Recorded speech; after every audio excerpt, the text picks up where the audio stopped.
Beer is proof that God loves us and wants us to be happy.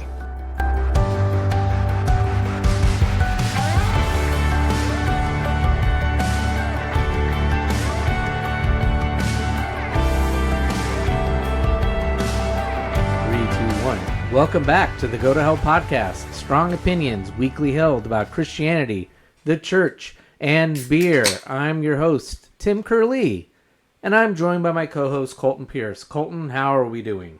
Doing good. If you listen to Saturday's episode, you know that I was highly involved in the rap beef over the weekend. It has continued over into... It continued all throughout Saturday and then even went into Sunday. It was crazy this weekend. Right now it's speculated that it's pretty much over. It's not going to continue anymore. It might continue if Drake is stupid enough to say something.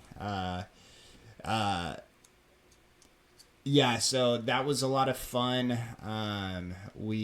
But things have escalated pretty crazy on the internet right now. There was a shooting at Drake's house this morning, which that was kind of going to be my hot topic that I was going to bring up, where I was going to say, like, you know, it is. Now, the accusations that both people are making about each other, Drake accused Kendrick of beating his wife, which is not okay.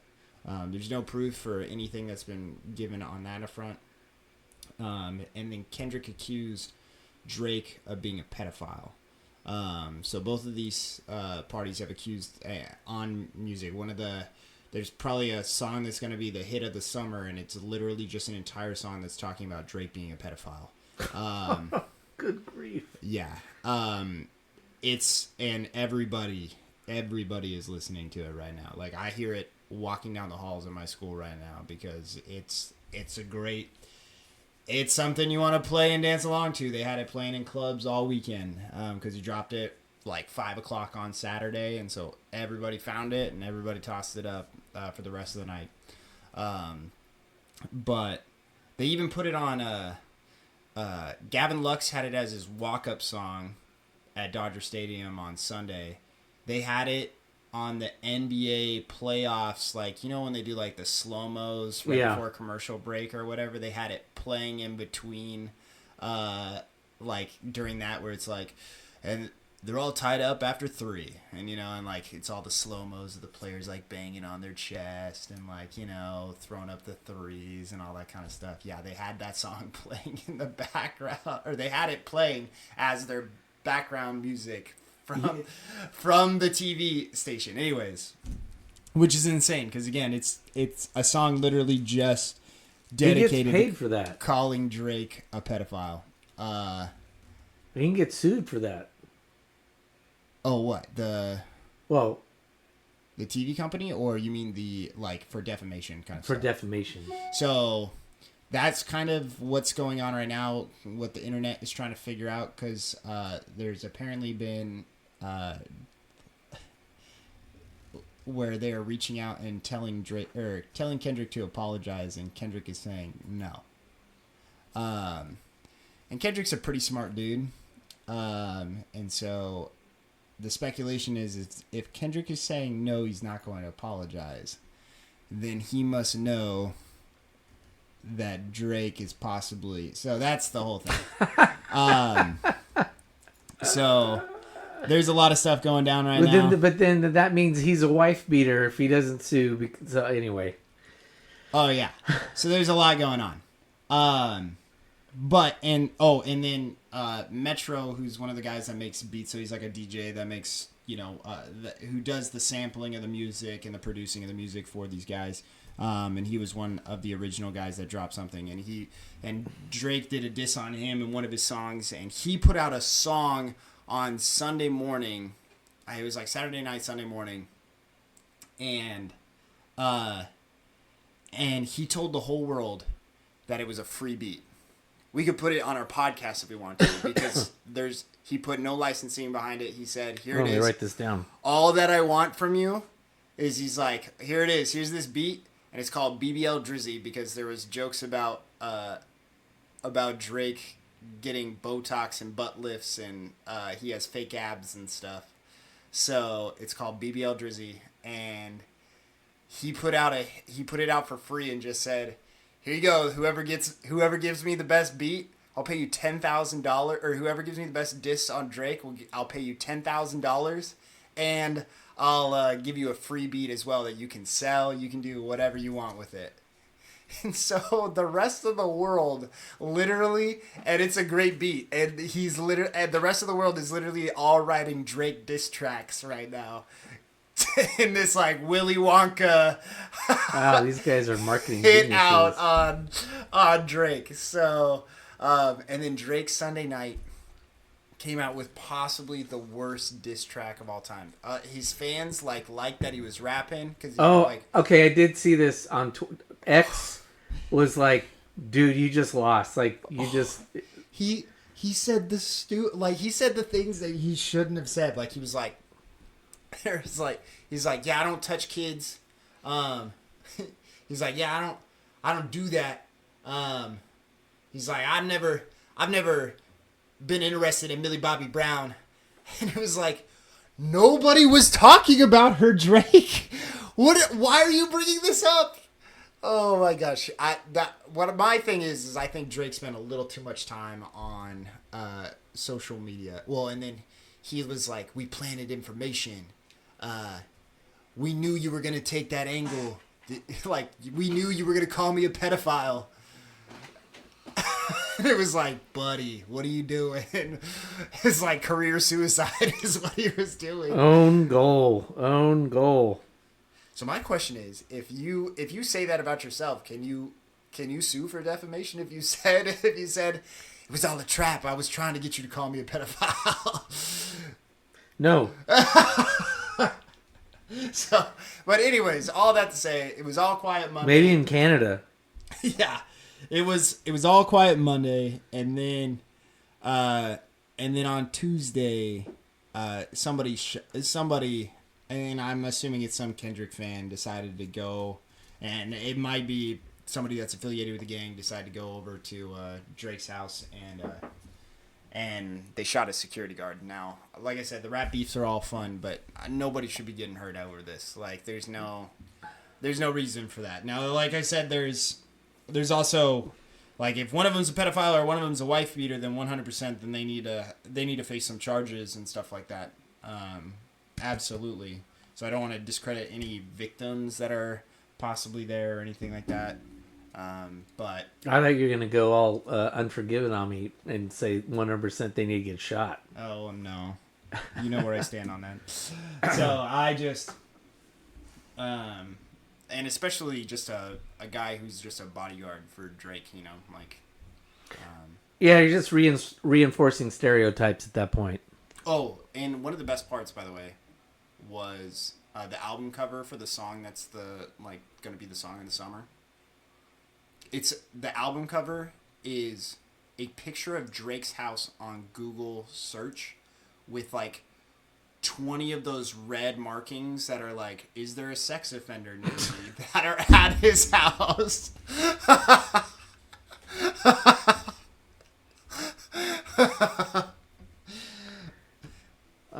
These guys are clever. I'm like, wow. Oh, so anyways, it was really funny. It's been really funny. But somebody got hurt today, and it was like, aw. So, but other than that, it's been good. Anyways, how are you doing? I'm doing all right. I'm in a bit of a funk. We're going to talk about it later when we get to probably what is the main topic for tonight. But I'll expound a little bit later. But yeah, So, what are we drinking?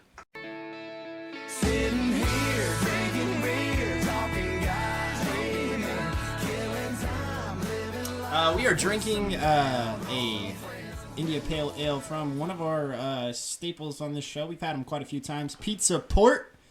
They collaborated with Ghost Town Brewing, and it's called Forbidden Beach. It's an India Pale Ale. It is brewed with Simcoe, Mosaic, Citra, HBC 586, Rowaka, and Columbus Cryo. hops. So it's 7.2 alcohol percent by volume. What do you think, Tim? I taste the mosaic on the back. Yeah, it's kind of interesting, right?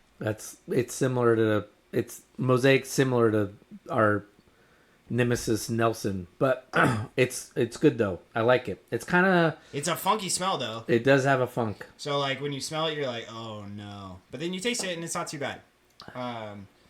This is almost like It tastes like a belching beaver with the terps. it tastes like when a lot of people were talking about dank for a while. Like particularly yes, dank for sure, and the smell is dank, absolutely. Yeah, this is almost kind of what when people were first starting to dabble with the mosaic hops. I feel like this is kind of what a lot of them tasted like, and it was a really good flavor. So a lot of people were like, and I do like dank. Yeah, this is like the dank you very much. This is the Dankersfield. And if you are listening to this and you say, what the hell is dank? Dank is basically picture some sort of green growing thing sitting wet and getting a funky smell, but and you're like, well, how is that at all positive? No, it actually... Often a description... when it's usually weed that's attributed with being dank. So just like...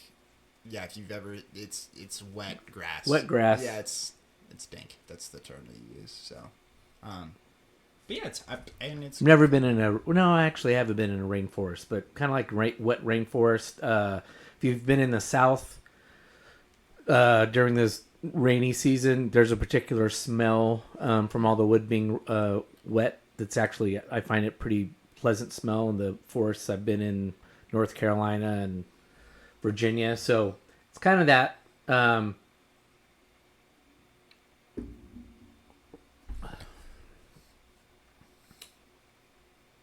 think it'd be better really cold too. Yeah, we've had it sitting out for a little bit, but it's good. And it does kind of have like a little bit of and I saw the cryo, so it's still kind of like a little cold IPA-esque. Yeah. So it's good. Never heard of the brewery that they collab with. Yeah, Ghost Town Brewing. I don't know. Maybe I'll look that up while we're going through Music of the Week and stuff. So have you been listening to anything other than what I said on Saturday? Yeah, actually, I wanted to put a note on this. You can take it or leave it however you want. I don't agree with everything that he said. But Macklemore, if you guys don't know Macklemore, he's a white rapper. Got really famous for his most popular song, probably still to date, is Thrift Shopping. That's the I'm gonna pop some tags. Only got $20 in my pocket. Okay. And he just rapped about going thrift shopping. He posted a song over the weekend called Heinz Hall, and it's a Free Palestine song as part of this whole Drake diss track. And really what he's getting at is more about talking about the U.S. should not be involved in this conflict. And he kind of went after them for a lot of their stuff. Just kind of, again, about, is this our responsibility as a nation to be promoting the killing of innocent lives in Gaza? And listen, I know it's a lot different than just, it's a way more dense topic than just sitting there and saying, yeah, let's just not support Israel and that kind of stuff. But there's things that the United States have done that I don't feel like us as a nation should be proud of what's going on. And he talks about how he supports the students. We talked about on Saturday that we don't necessarily support everything that the students are doing. We don't mind a peaceful protest. We don't mind it on a college campus. Like, none of that stuff really bothers us. But it's about, there's just been some stuff that's gone on that's not been great. So he wrote a song about it, and it was I thought it was pretty good. Like I said, I didn't agree with all the things, but you can listen to music and not agree, and especially a political message on a song and you don't have to agree with everything. So, and I know that it resonates with a lot of people. So, yeah, that's what I was listening to on the way over because it just dropped yesterday. So, I've been listening to an album. It's one of my favorite albums. It came out mid-90s, I believe. It's classified as a jazz album because the two artists behind it are jazz artists, but the music itself is more, I would say, on the album is Americana. It's all instrumental. The album is called Beyond the Missouri Sky by Charlie Haden and Pat Metheny. Charlie Haden's one of the best bassists of this generation. Pat Metheny's one of the best jazz guitarists of this generation. Charlie's a little more traditional in how he does jazz. In fact, he's got a really good, I have it somewhere in the garage on a CD. He has an album that is jazz versions of hymns. oh, nice. And you say, well, that sounds like a terrible idea. It's not like it works. It works very well. It's a really good album. Pat Metheny's a little more on the experimental, kind of esoteric side of jazz. It's not my favorite, but some of the stuff he does is really good. But they're both fantastic at what they do. If you are wanting to find something that just kind of chill in the background, I highly suggest you find this album, play it. The musicianship on there is fantastic. The last 3 songs are breathtaking. It's 2 songs from the movie Cinema Paradiso, which is a Italian classic. I think it won the Academy Award for Best Foreign Picture. It's an amazing movie. It has an amazing soundtrack. It's 2 songs from that soundtrack, and then another song that goes on for about 10 or 11 minutes, and it just slowly builds. A friend of mine, actually my dad's best friend, who was into jazz, turned me on to this album. I fell in love with it right away. When my wife and I were starting to get to know each other, we were sharing music back and forth as a kind of way to get to know who we were. And this was one of the albums that I shared with her, and she just like immediately fell in love with this album too. So again, if instrumental music isn't your thing, skip it. But if you're into instrumental music, particularly, like I said, kind of a chill vibe, I would definitely check out this album. It's in my top 10, if not top 5 albums. If I was on a desert island, this is one I would want. It's very uplifting, and it's just really good. So Nice. And if you find all that pretentious, go to hell. Ghost Town Brewing, we will not be making a stop there. Oakland, California. Oakland, of course. Shout out That's Oakland. interesting.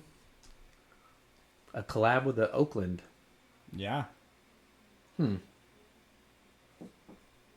Well, maybe one of these days on our way back from Sonoma, when we get trapped basically in Oakland, we can get off the freeway. That's the only spot that we hit traffic. We get caught in the Bay Bridge and 2 freeways coming together in That's traffic. Okay, so let's see. We got a number. We got a number of topics tonight. We're gonna go through. Let's see. Let's do What the X first. I got 2 What the X's. One Colton's been prepped on, the other one he is not. What the X?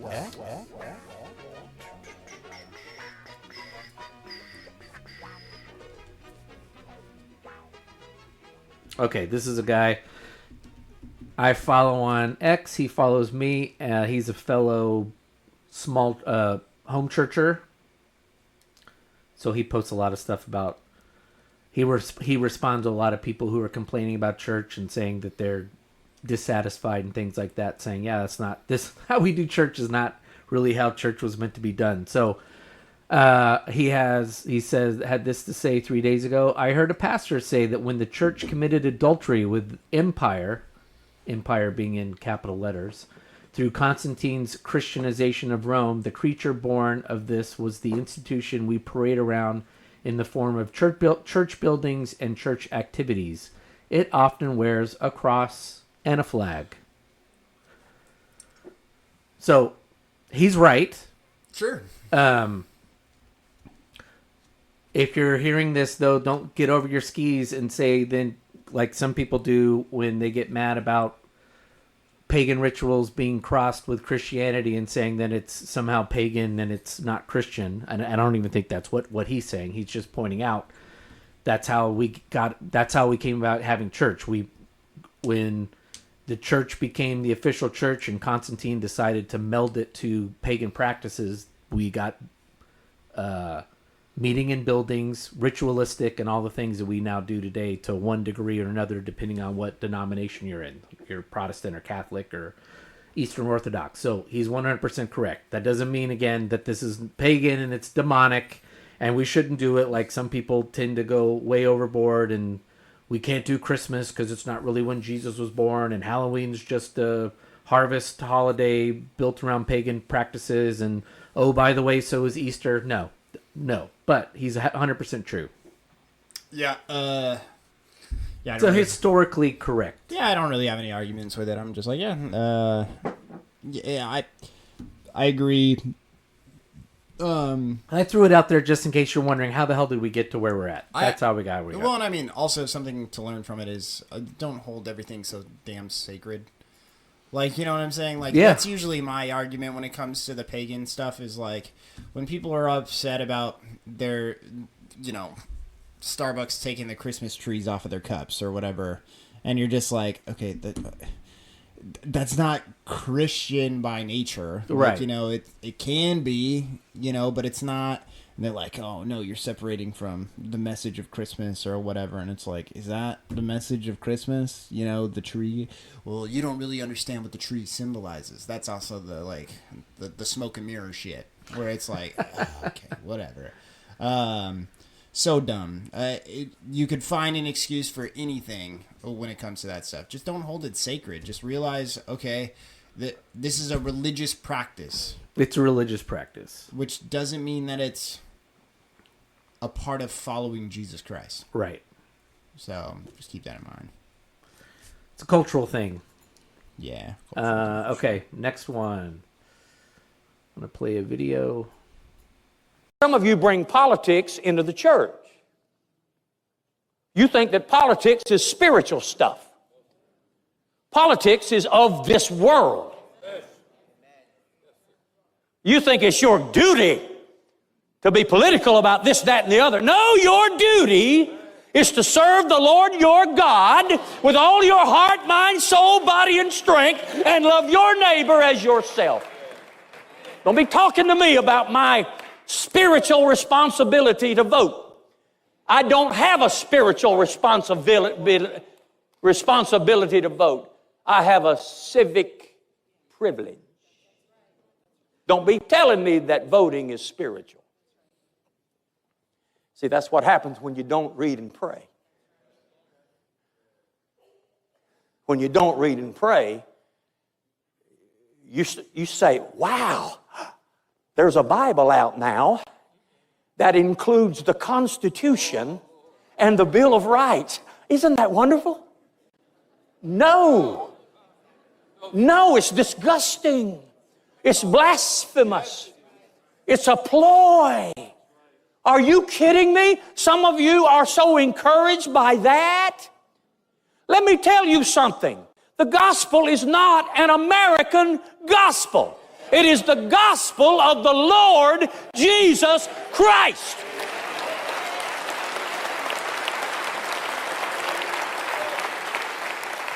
But Pastor, I bought the Bible. Really? You're telling me that you're encouraged because someone took a government, U.S. Constitution, a document that says we are of the people, by the people, and for the people. the people, the people, the people. And you have put it right beside the Word of God, which is eternal, unchanging, which says, of Him, by Him, through Him, to Him, from Him are all things. And you're going to put those together and be happy about it? God forbid. Now, you can get mad if you want to, but I'm going to tell you something. If you glory in that kind of thing, you don't have a prayer life. If you glory in that kind of mess, political mess, you do not know what the Word of God says. I'm going to rear back and tell you something. This is not my home. This world is not my home.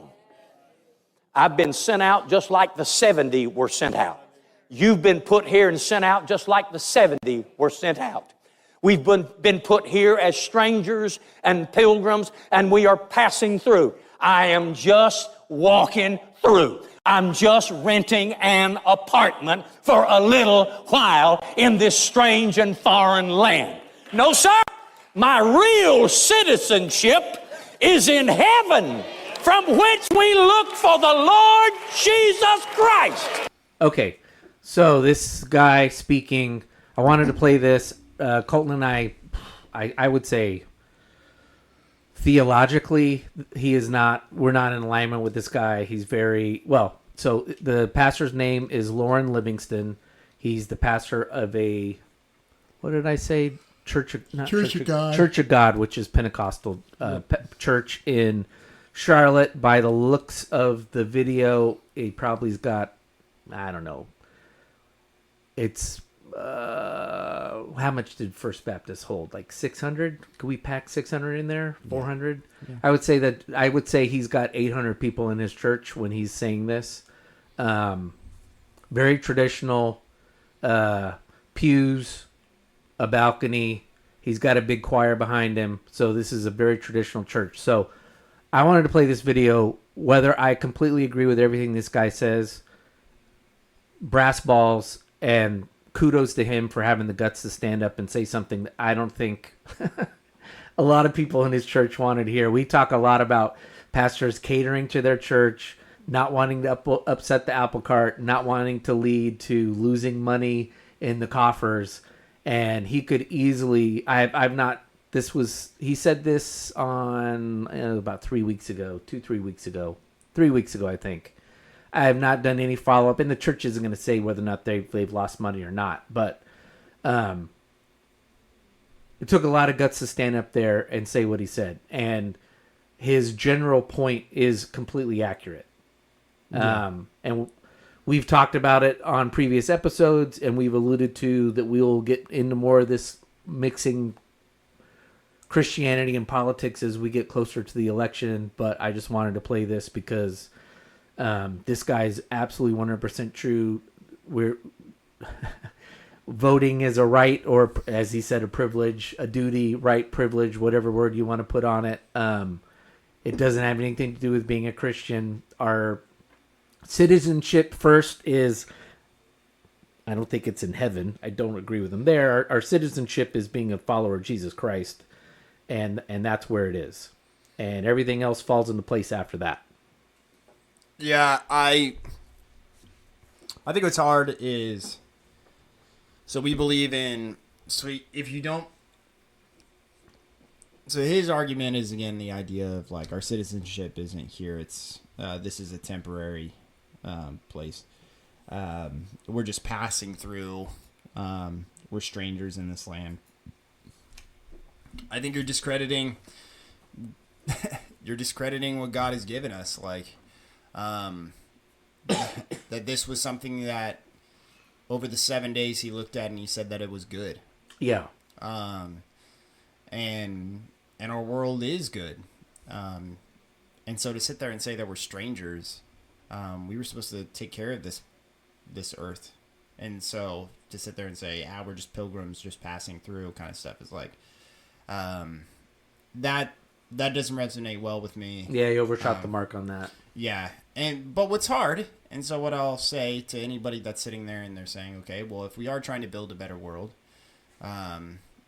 based off of our governmental system, when we do that in the voters box, And I say that your focus is off. And that's where I didn't really like what he said about of the people. And he's like, no, we're for him, this and this. And I was like, if you're for the people, you're for God. In that, if you are for loving the people, then you are for loving God. Because when you show love to your brother, when you show love for the least of these, you are showing love for God. And so we should be for the people. We're not what's the term that we don't conform to them, right? In their world, but we should always be for loving other people. And so that's kind of like, it was a little weird thing where I was just like, no, like you're focused so much on this kind of heavenly state. This is what we follow and that kind of stuff, and which is true. We do follow Jesus Christ. But what that looks like is loving other people. And again, we're going to talk about this when we talk about voting and all that kind of stuff, when we get into the political stuff. But really, something to kind of sow the seed of just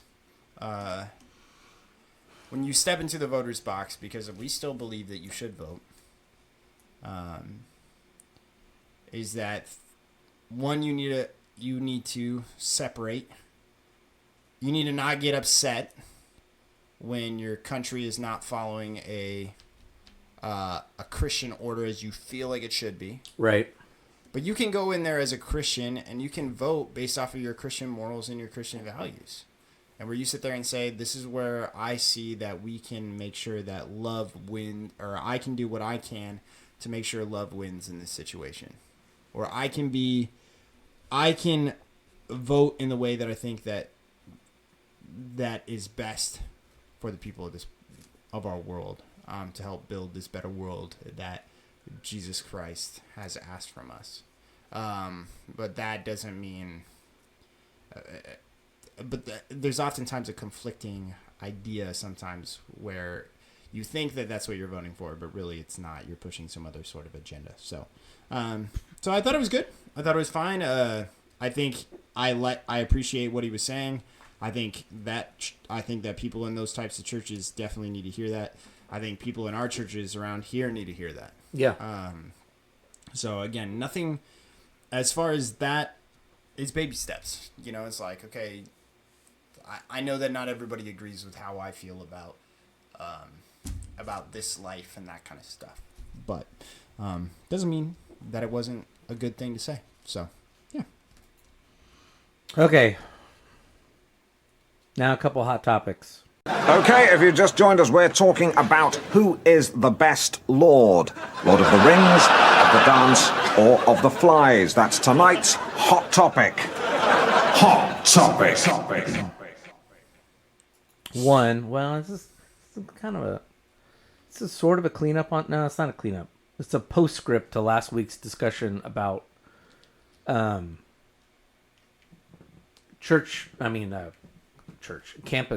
the campus protests and at UCLA a riot. Wow. So, and I'm bringing this up because, and I think there is something specific that we as believers need to keep in mind. I think we as I do mean this. I think it's good for everybody to keep this in mind during this time of social media and mass media communication. And even though a lot of information is readily available, it's very easy for narratives to be put out there that get us whipped up into shape. And again, I think it's good for everybody to do this, but particularly we as Christians, we are not supposed to fall into these manias that happen where we and get whipped up and sometimes how to put it, well, yeah. So we talked If you're listening to this, you probably know a lot of what's been going on at Columbia is anti-Israel protests. There's been protests all around the country, and on the right politically, and I would say even in some circles of the Democratic Party, there's been a big discussion about how anti-Semitism's on the rise. It's on the rise on college campuses and how terrible it is, and we need to be vigilant. Congress passed a law that seems to ban criticizing the state of Israel. The state of Texas passed something that was very specific towards anti-Semitism. Both things I don't agree with. Hate speech should be legal in this country. If people want to march up and down and say hateful things, that's their problem, and it's our job to stand up. But I don't want the government throwing in people in jail because of it. Because can you call Drake a pedophile though? well, libel's still libel. So, with all that in mind, it probably would shock you to find out, because it's been reported, but only barely, that despite all that's going on at the Columbia campus, they have just elected an Israeli citizen, she's Jewish, Israeli student, Maya Platek, as the student government president for the 24-25 school year. So, in the middle of all this alleged anti-Semitism going on at Columbia, the students have very quietly voted with their feet and their, however they vote, and said no.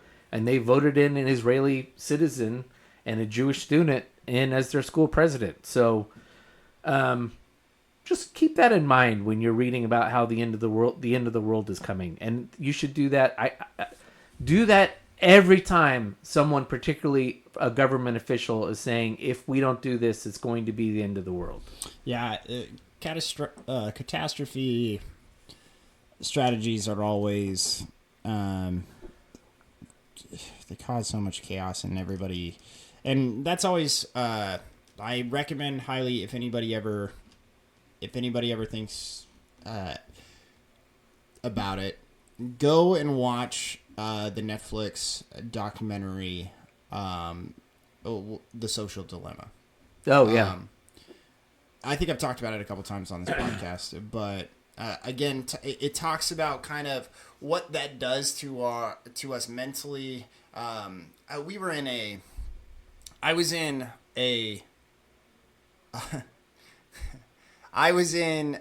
class in college, and we were talking about homosexuals in the classroom. I'm the only person that got this answer correct, by the way. Okay. Somebody said, how much of the U.S. population is homosexual? Our teacher asked the question to the class, and the class then decided to take guesses at about how much of the percentage of your students in your classrooms are going to be homosexuals or a part of the LGBTQIA+ community.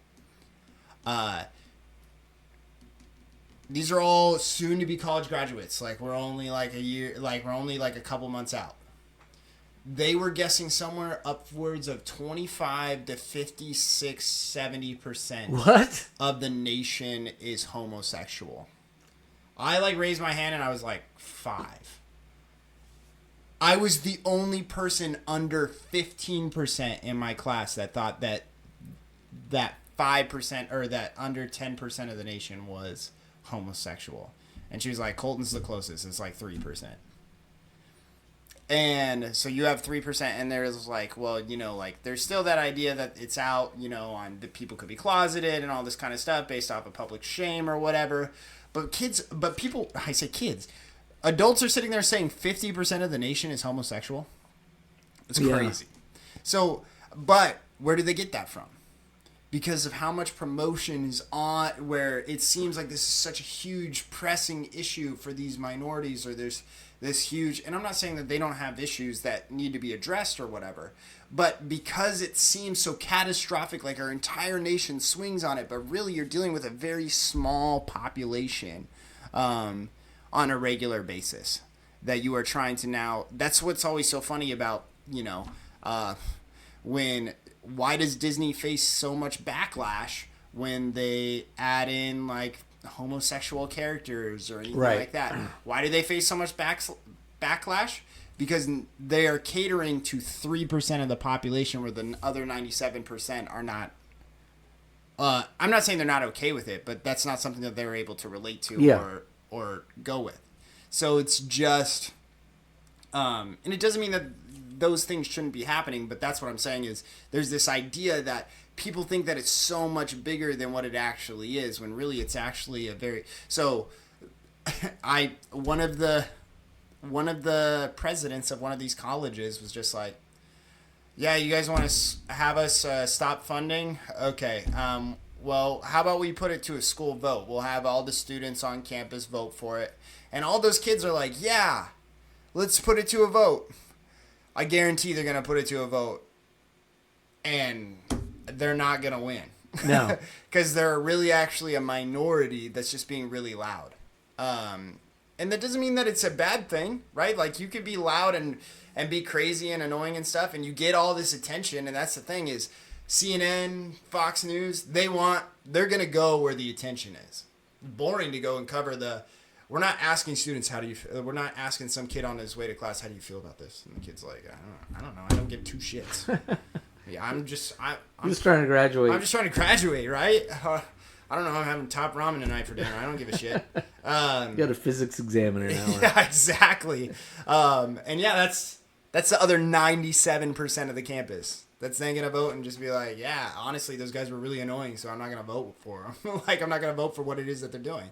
And so I feel like almost this is kind of like proof that that's how it is. It's like, you can sit there and say that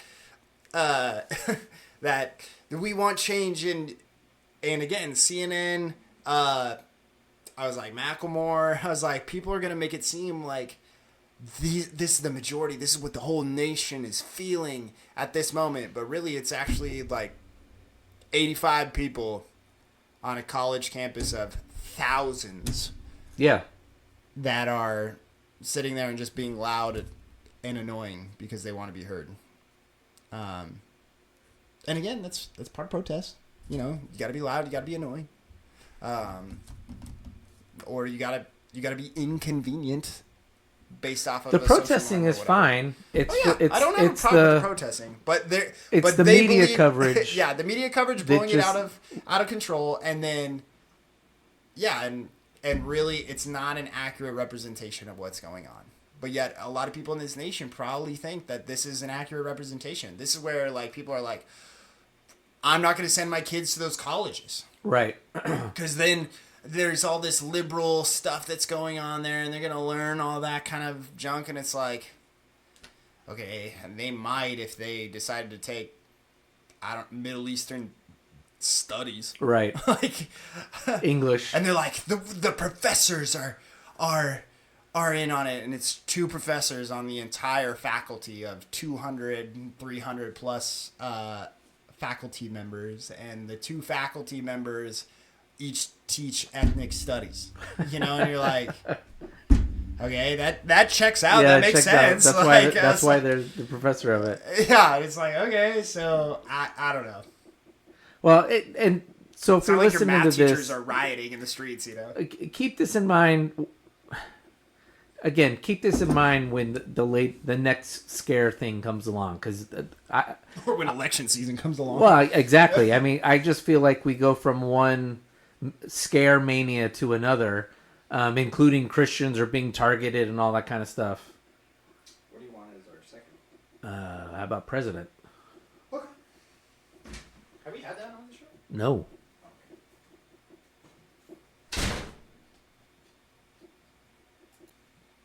Sorry, did I leave prematurely?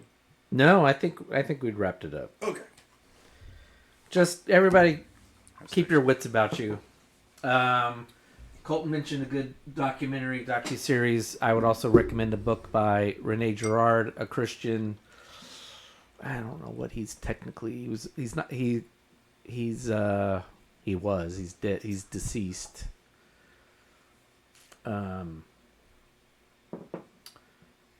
He's a French. He's not a philosopher, but he's kind of known for kind of philosophy type books. He wrote a very good book called Scapegoat. I recommend everybody read it. It changes your whole worldview. He goes through basically kind of the history of the world and pointing out how humanity really learns. We don't learn the way we think we learn, like books and that kind of thing. He calls it mimesis or mimetics. We meme people. That's how, boys meme their fathers, daughters meme their mothers. Right. We both meme our children. We meme our parents. Other kids meme other kids. That's how kids who aren't predisposed to be bullies join the crowd bullying a kid because they want to join the crowd. And so he shows how that goes through human history. Thanks, Tank. Are you dying over there, buddy? I think did he swallow the bone? He got it stuck in his throat in a weird way.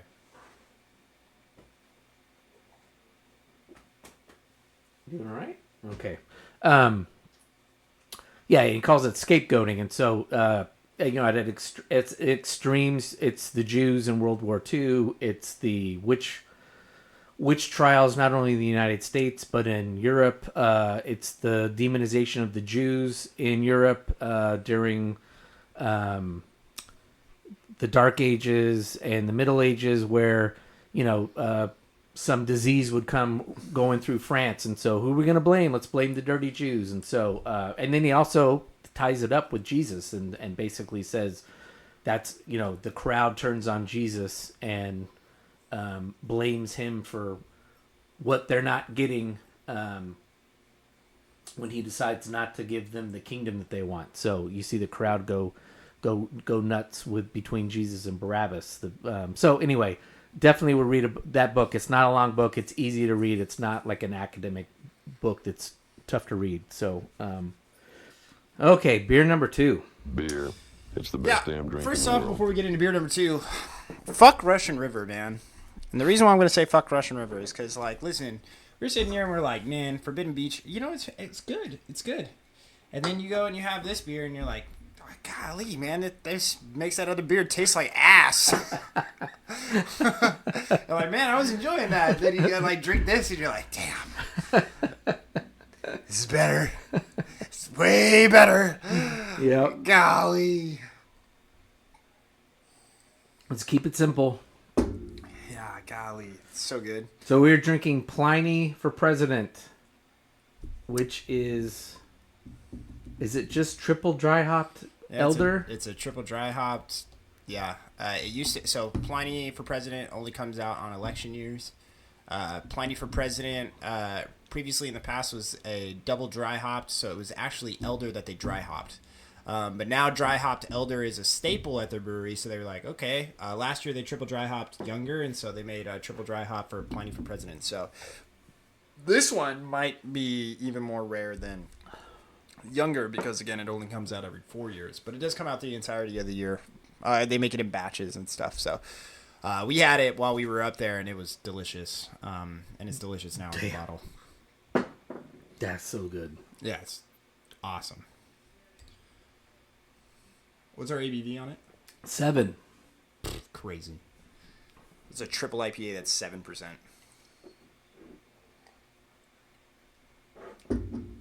So crisp, so clean.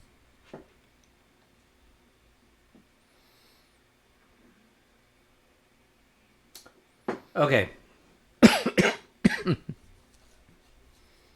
This is... I don't even know if Colton's going to have anything to say about this. This is so stupid. So some group... some Catholic advocacy group called Catholic Answers decided it would be cool to launch a artificial intelligence priest called Father Justin, and apparently it was creepy. Wait, what happened? So this group decided, well, some people sometimes can't get access to a priest to Right. So they did do their confession, so they did an AI chatbot version of it. Okay. Is that it? Or then they just said it was creepy? Let's see. Apparently he got defrocked after 3 days. Let's let's see. The AI talks about its childhood in Assisi, Italy, and from a young age, I felt a strong calling to the priesthood. The bizarre app appeared like it was convincing users that it was a real priest, with reported statements like, "I am as real as the faith we share." One user posted a thread of screenshots on X showing chatbot taking their confession and even offering them a sacrament. I guess it's good to say. Wow. He says he can't offer the sacrament, but then encourages the confession? ? Holy, ethical, theological, and privacy nightmare, the user wrote. And now I have 2 recordings of it, quote, performing the sacrament and offering absolution. Jeez. Another person said they tried it out and it offered it to them too. It is very creepy and I'm not surprised this happened. A third onlooker added, "This is fucked up. People are going to not go to confession and talk to Friar Justin instead."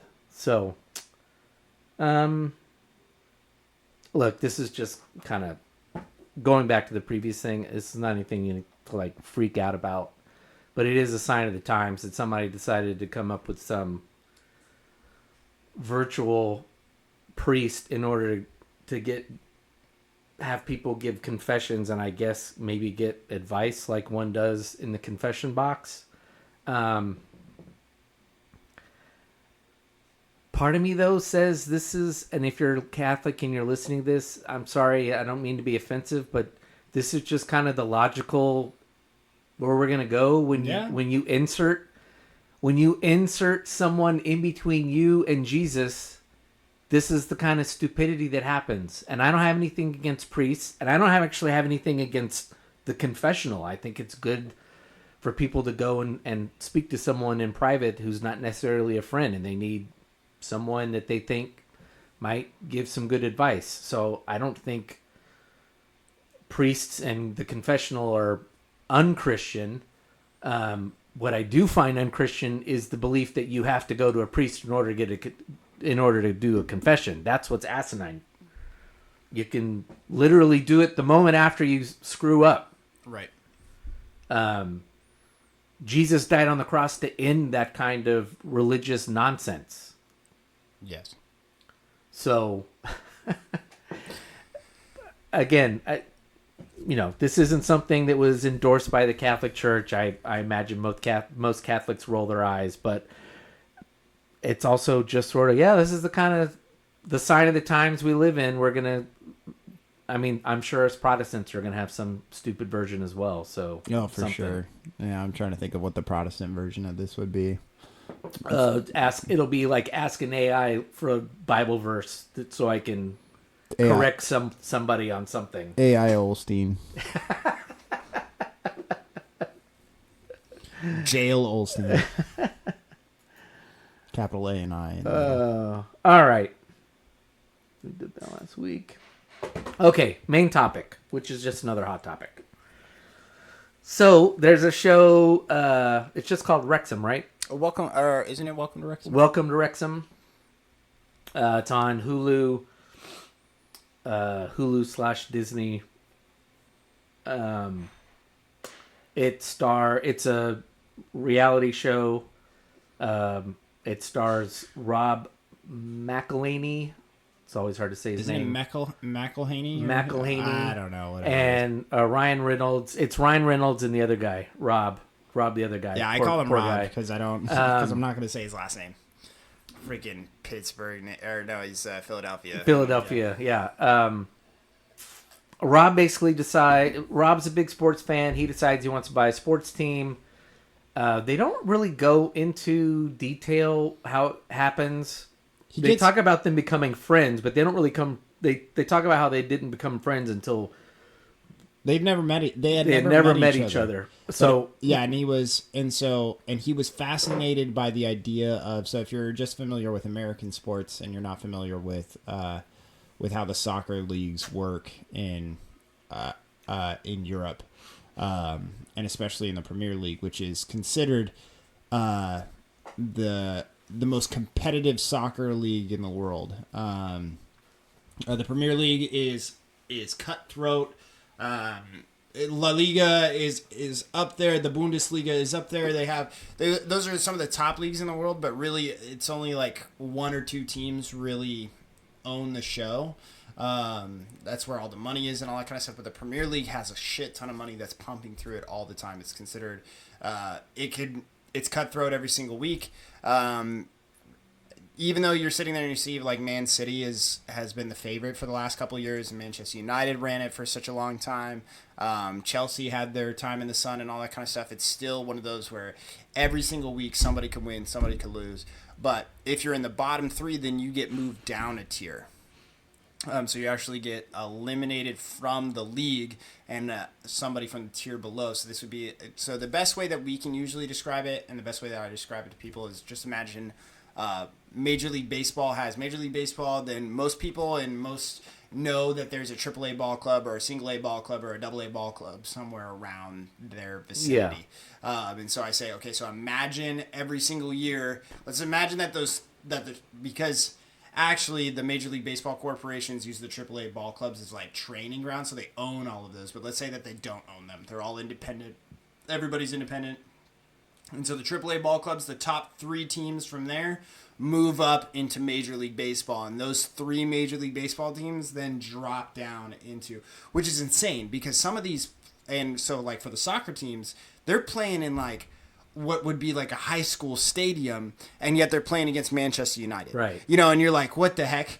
So it's crazy. Like, you know, some of these where it's like, where they were definitely in the league below or a couple leagues below because like the camera angles are fucking terrible. It's like you're like at a high school stadium and they're like, how do we record this on ESPN or Peacock or whatever?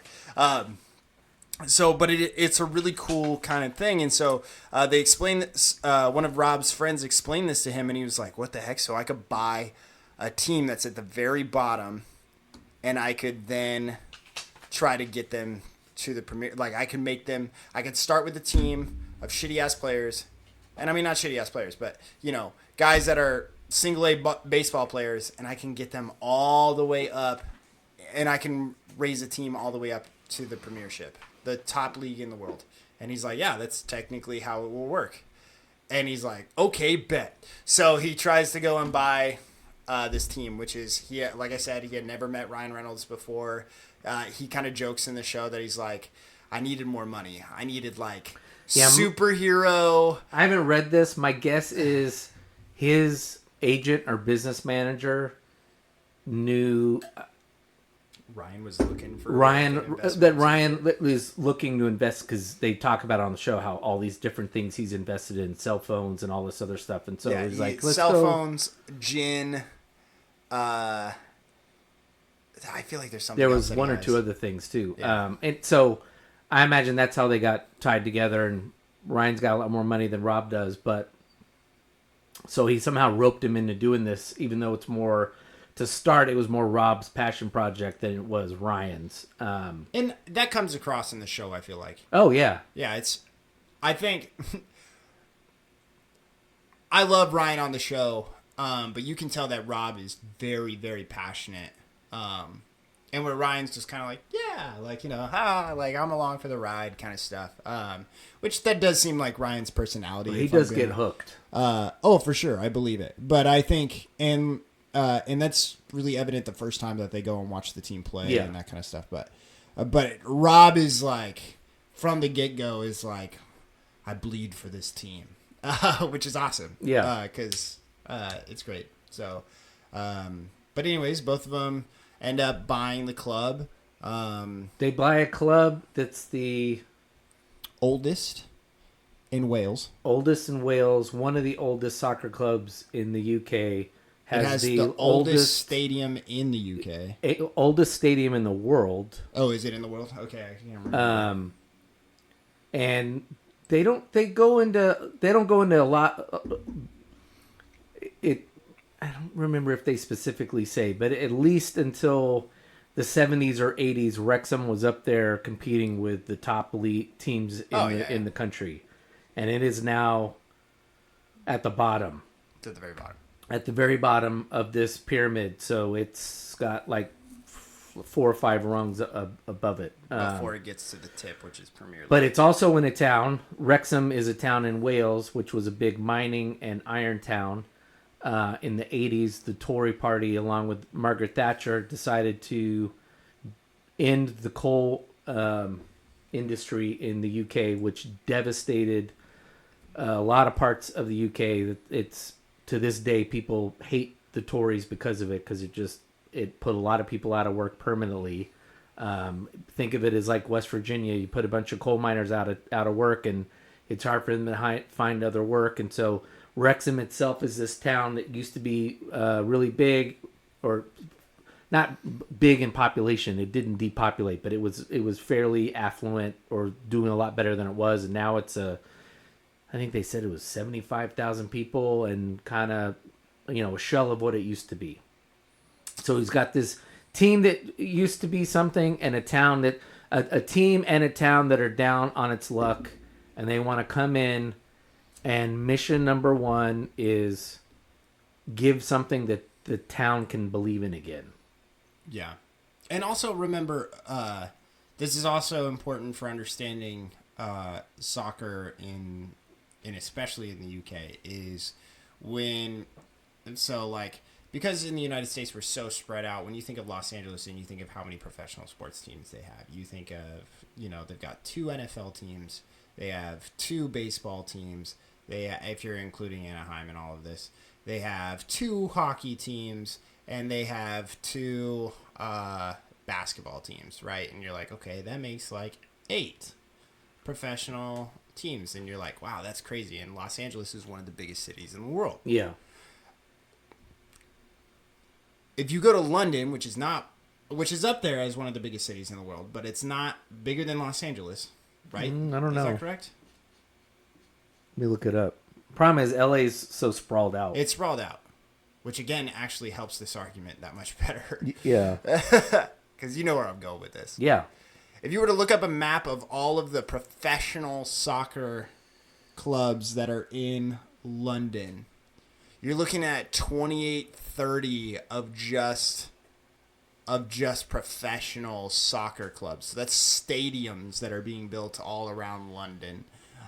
Oh yeah, you're right. Well, London itself is 9.5 million as of 2022. 9.7 as of 2024. Los Angeles is 12.5. So pretty big. Yeah. And so that's where it's crazy, is that you're looking at 28 to 30 different different professional soccer clubs all existing within that area. So and so it's very tight knit.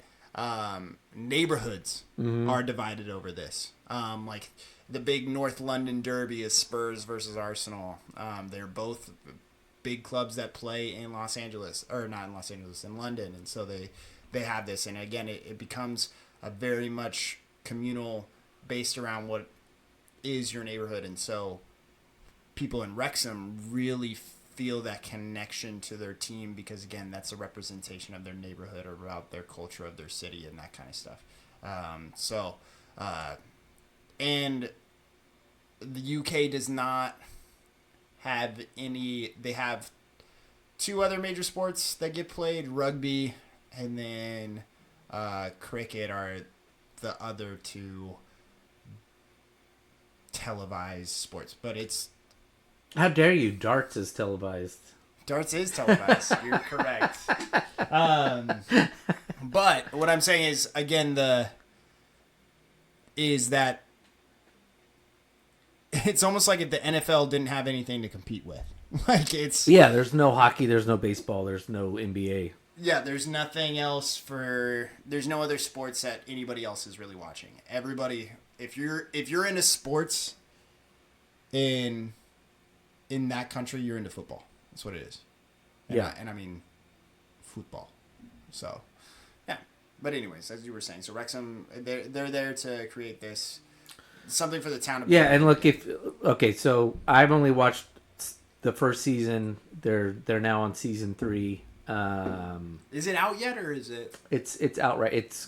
I think they're dropping episodes like old school TV. Because I saw the advertisements for it, but I hadn't looked at it yet. I only watched season 1.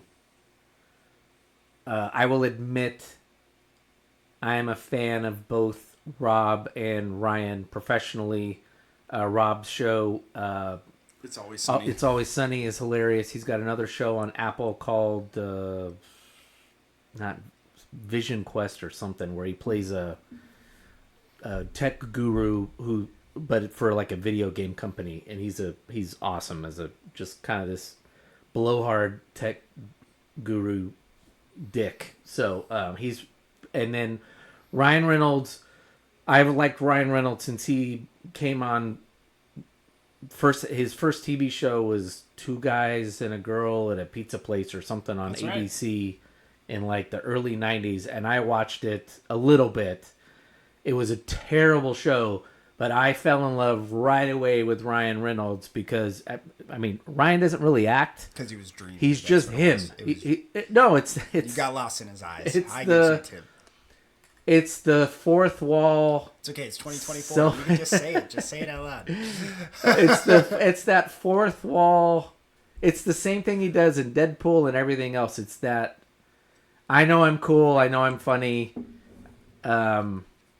Anyway, I just always enjoyed him. He's a very funny guy. Yeah, The Proposal is hilarious. I get you. That is funny as well. That's an awesome movie. So. Back when he was the rom-com guy. He had actually kind of moved out of the rom-com thing but that was like an in-between stage for him. It was. And then he tried to get out of it, and the Green Lantern failed miserably. Oh, man, that movie was bad. But he met his wife, so good for him. But Deadpool's hilarious. So and then Deadpool then changed everything. So anyway, I bring all that up because they are very much themselves. If you don't like either one of them, you're probably not going to like the show. If you're someone who's a cynic and probably thinks this is all for show, don't bother watching it. I find it all very genuine. I don't think anybody's playing for the camera. Yeah. I don't think so.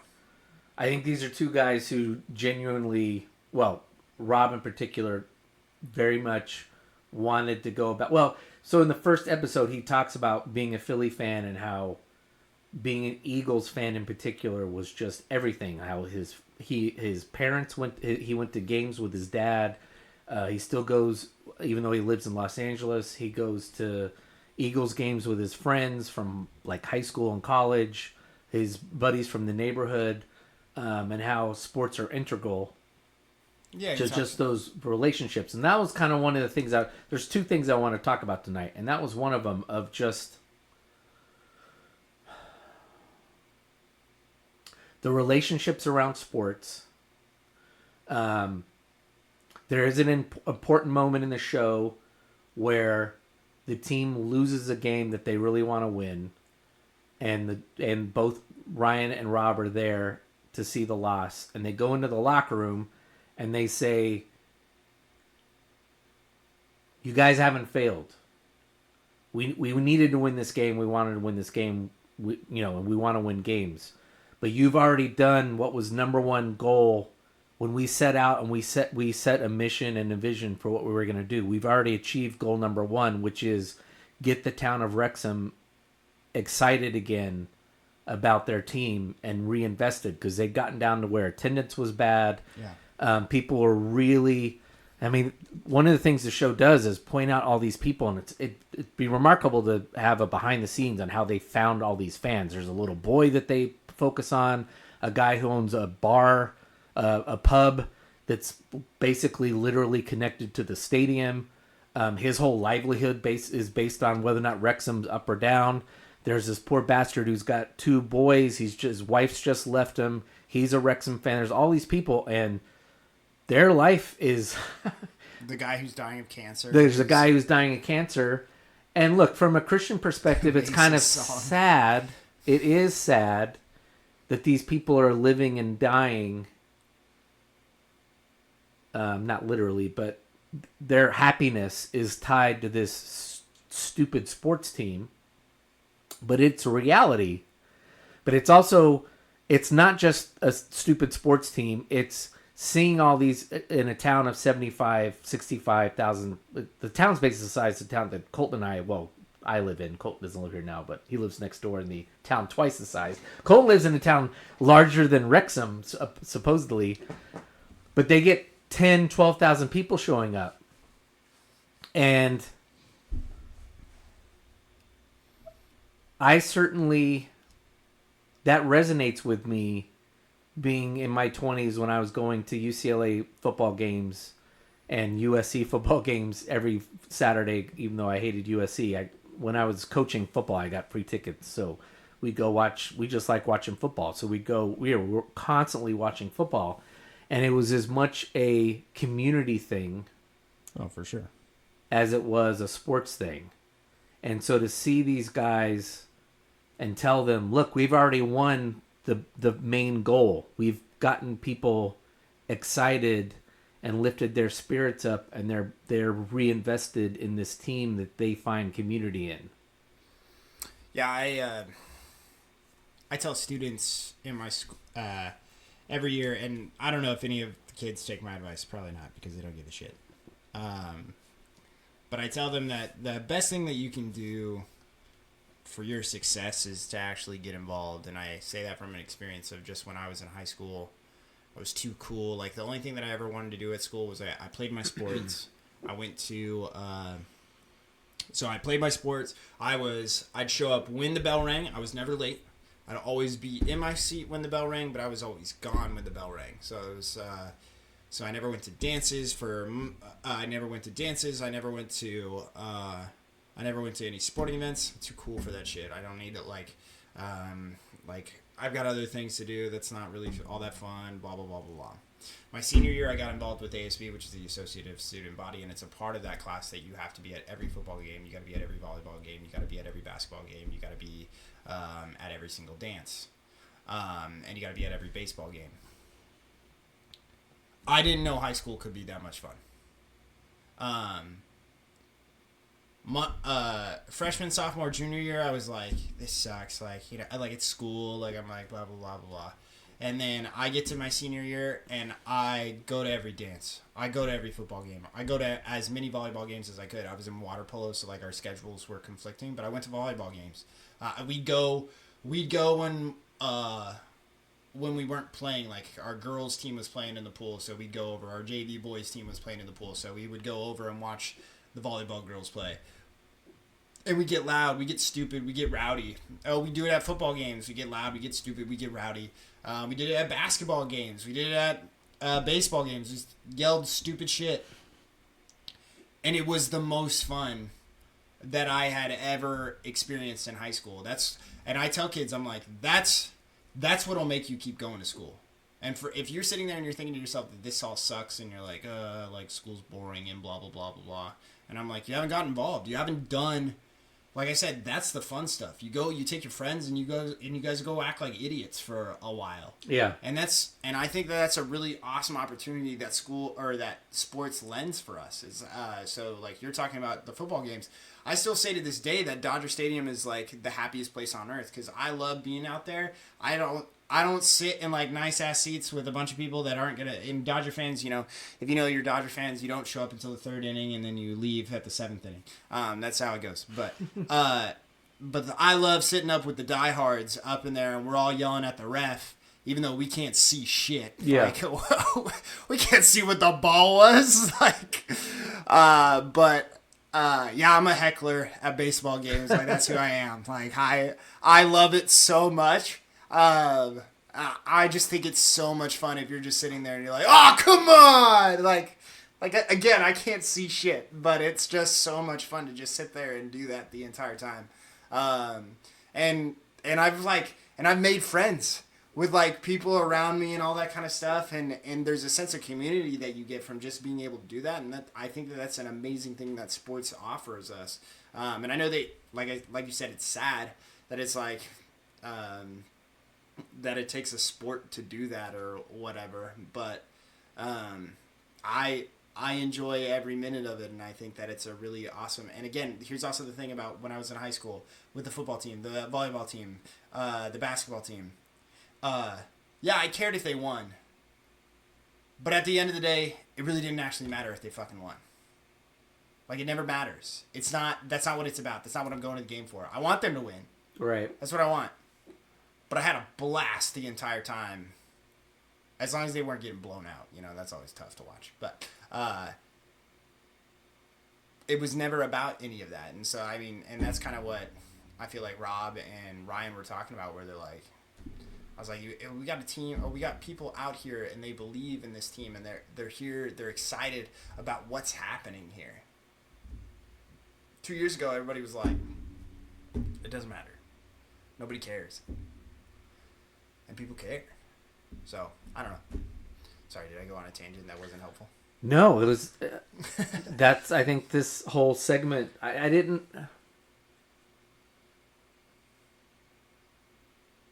So, one of the things I was struck by... One of the things I was thinking about as I was watching the show... And I don't have any answers. This is just maybe the start of a conversation, and maybe if you're listening to this, you can think about it too. Or maybe I'm just way off base and I'm overthinking things, which I tend to do. I tend to maybe sometimes over analyze things, make them more dramatic than they really are, where this is just a situation where it's just sports, and sports is what it is, which is fine. When I said sad earlier, I didn't mean it's sad that we have that we follow sports. I think as believers, it's perfectly fine to be a fanatic about a team and a believer. I said sad in the sense that people really do seem to, like, if you're taking it to where your life's you're depressed in life because your team sucked, yeah, you're taking it too far. Manchester United lost 4-0 to Crystal Palace yesterday. I know, I saw that. I've been pretty upset about it. I figured. Thanks to the rat beef, I've been able to bounce back though, so. I'm not happy that my team lost in fantasy either. I had not given a damn all year long, and then decided to care at the very end, and then didn't win, so... There's still 2 weeks left. Thanks for that. So where I was going, what I was thinking of when I was watching this, and where I'm taking one of the two parts of this. I was thinking about how sports, not only in Britain, I think you made a good point about how London is kind of specific because, or the UK, because it's much smaller. There's a whole bunch of teams, so everything's a lot more compact. And the rivalries are bigger and stuff like that. And towns are more tied. Plus, they've just been around. The teams that, like the big soccer clubs, they've been around a lot longer as well. Yeah, you're looking at like 200 years is what, or like the early 1900s is. So you're looking at like 120 years is usually most of the football, basketball clubs, hockey clubs you're following, they're like 30, 40 years old, which is still pretty long, but we don't have that kind of like. Yeah, so you like the Premier League, like you watch Manchester United games, and the reason why I say Manchester United is because it's like, without a doubt, you'll get something where it's like, they haven't lost to this team for 100, or they'll be like, for the last 78 years. And you're like, and I'm like, great, now we're going to fucking lose this game. Thanks, asshole, for saying that out loud. Okay, so. No, and nobody else and again, because of soccer and because they rarely play each other, and like, it's, the win-loss, the draws kind of stuff is like, so that doesn't exist in the United States. Like, you can't sit there and say the Lakers haven't lost to this team in 78 years. Yeah, no. or an NFL team. Yeah. Okay.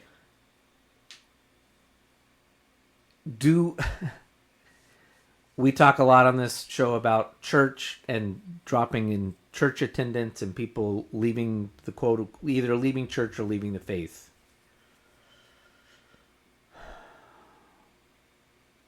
Religion certainly, I'm reading that Christianity seems to be on the rise in the UK, which is a good thing. I don't know if it's actually true, but there's some articles that seem to suggest that. has sports replaced religion? Yeah. It's more exciting. It's more tangible. It's more, community? No, I know that the community exists, but that's also where I call bullshit on like some of the people that are like, oh, when you look at a mega corporation, or not like a mega corporation, when you look at a mega church, right? A sports venue is the same thing as a mega church. You're getting about the same amount of, when you're sitting there and you're raising your hands with everybody in that sense of community or whatever, you could get that at a fucking sports game. You could do the fucking wave. Like, you know what I'm saying? And it's actually more gratifying because you're able to watch something, see something happening right there in front of you. It could be a nail biter or anything like that. So yeah, I always think that it's bullshit whenever a pastor is like, we have something that nothing else can offer. Community. And I'm like, no. I don't think so. I think that other places can offer community just as well. Now what it can't now, and I mean, it can even do it on the micro level, right? Like when we talk about home church, and that's what we talk about, how we can easily, like, that's really where it's at. You know, we're like, this is where you get the actual sense of community. You can do that with a fucking football team. Go to a Super Bowl party. Like, there's guys that get together all the time and just watch the fucking Chiefs play. Yeah. They get together every Sunday and they watch the Chiefs play. They talk about everything under the sun. And that's that sense of community. Is there anything from that churches, Christians who are interested in church, and I mean church, whatever it is, home church, whatever, is there, again, I'm raising questions here. I don't have any answers. Is there anything we can learn from this? Or is it just apples and oranges and it's just been replaced? I mean, again, there's the idea of, what are we... And Colton and I didn't talk about this before, so I'm just bringing these questions out of the blue. But again, it's the idea of kind of what you actually talked about with that, what the X, where again is, how much of what it is that we're doing is just a religious fucking practice? Yeah, I think, I agree. But is that what we're called to do? That's the hard part, where it's like, okay, so we're sitting there and we're trying to recreate, and that's always, I hate when churches try to compete with that shit. That's even worse, in my opinion. Is where you're sitting there and you're like, okay, how do we grab people's attention? How do we do all this kind of stuff to make it seem like this is a hip and happening place or whatever? And it's I think that's why a lot of people have an aversion to mega churches, because they just feel like you're just trying to swindle people into thinking they're going to a sports event or a concert or whatever, a concert, a Taylor Swift concert or something, and so I'm not trying to replicate. Well, but that's what I'm saying is. So the irony is, including the church we go to, this church and the previous church we go to, I'm not a fan of it. I didn't like it at the previous church when we started doing it. I thought it was hokey, where we turned Super Bowl Sunday into Super Bowl Sunday at church. It's so stupid. But people love it. It's so desperate. Anyway, I do think I think what's unique to the Wrexham thing, and maybe I'm just, again, overanalyzing it. I'm making it deeper than it is. It's just people like sports. They like pulling for things. I do think that there is this sense of purpose, even though the 10,000 people showing up aren't playing.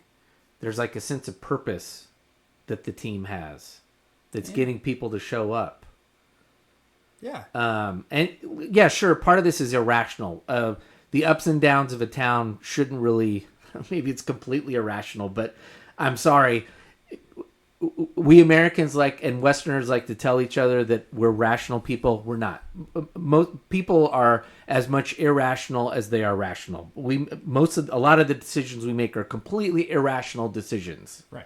And I wouldn't want to be in a world where we're all making rational decisions. So is it irrational for people to think that their town is up, that the economic fortunes and everything else of the town are up because their soccer club's now playing well? Yeah, probably on one level, but there's something irrational about being a Christian. I'm sorry. Again, that's why rationalism itself shouldn't be idolized as a false idol like we've done in the West. We like to tell ourselves that Christianity is this rational thing and, oh, it's historic and this, that, and the other. No, that's just us trying to squeeze Christianity into this Greek philosophical way of thinking to please Socrates and what's his name? And no, that's not at all rational.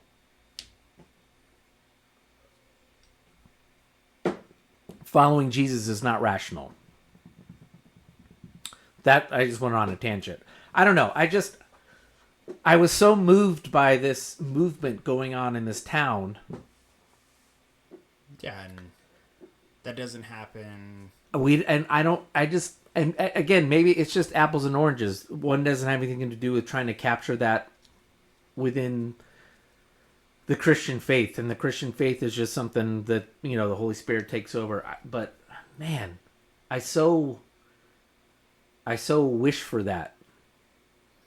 Yeah, I'm cynical for sure when it comes to the church and what we're trying to do. But I'm also not necessarily the best person to ask. When we talk about like church and stuff, I still struggle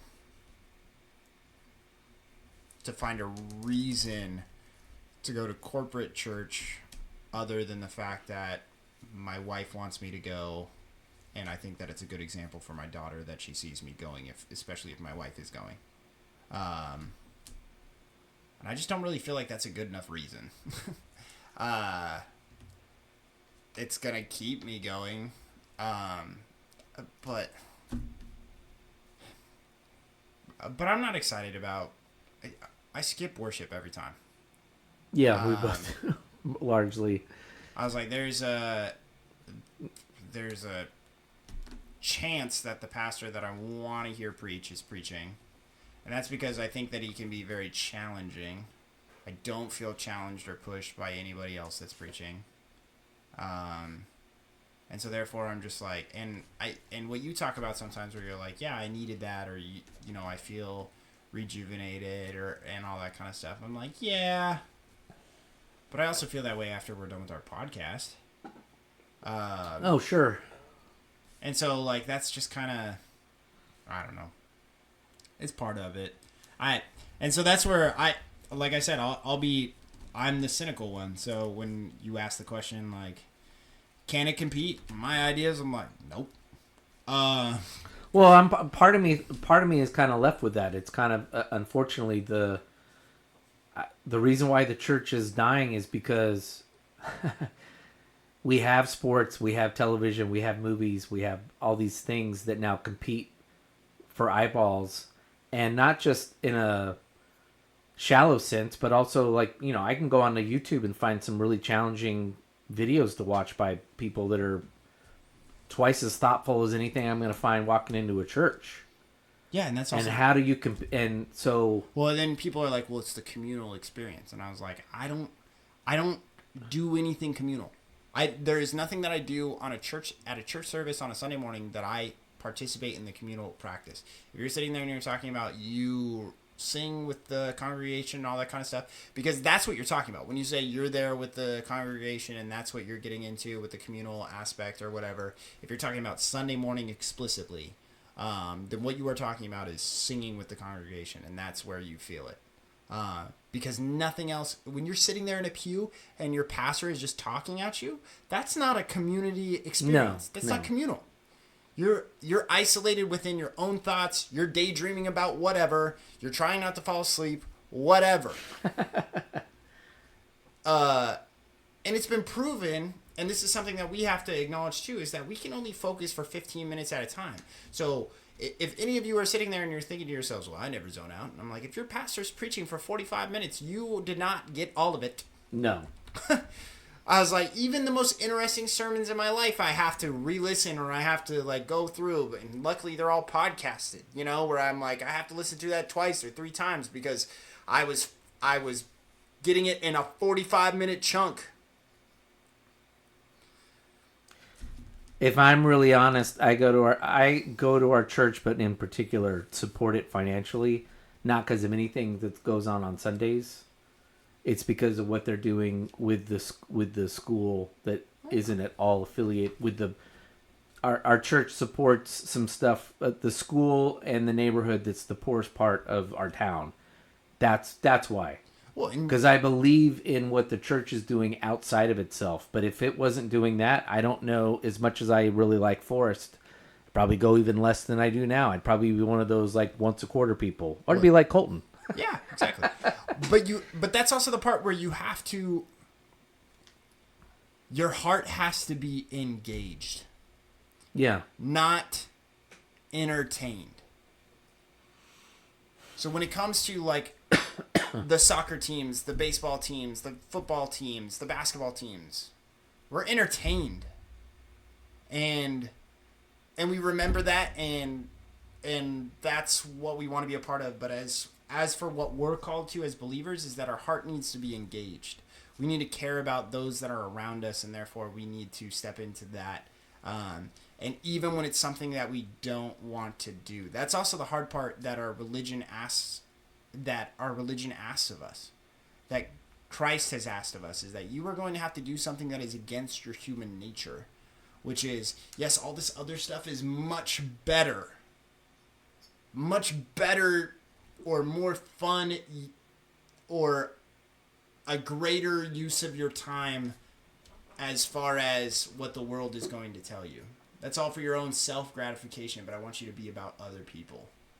And so, yeah, there is an element that we can't compete because we're asking people to do something that's against their own nature. And so, yeah, we're always going to lose to those types of things. That's why I'm like, don't compete with that.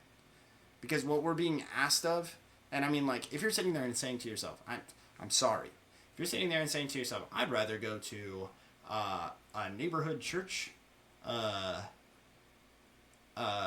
Sunday service than a baseball game at Dodger Stadium, I'd be like, you're a fucking nerd. Or whatever it is that you're into. If you had something that you were interested in and you were like, oh yeah, I either got this or I've got the ability, I got tickets to go see an AC/DC concert in Los Angeles, so I gotta leave at 11 a.m. so I'm missing church that morning. Okay, church was never gonna be able to compete with that. But there is an element of we have to engage and not focus on being entertained, and that's what keeps us going back. Is what you said, is we're engaged in, our hearts are engaged in the mission and the vision.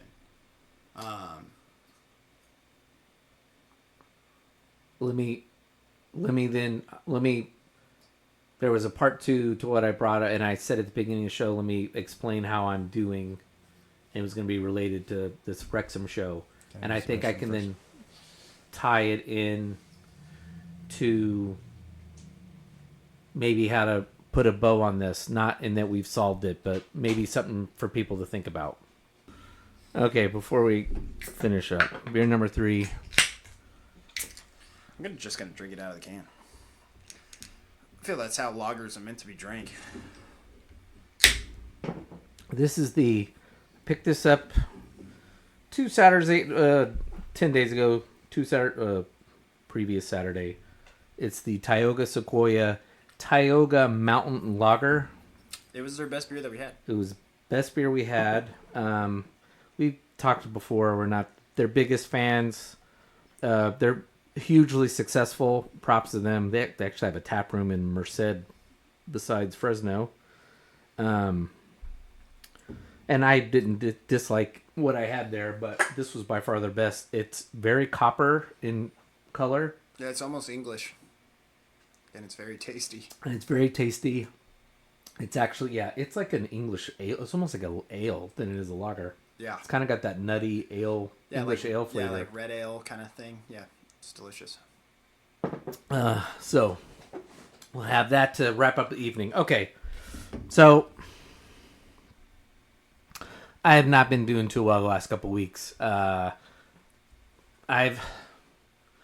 have in the business that I own, there's a internal dispute between the owners, and I can't talk about it. I've kind of alluded to it on the show.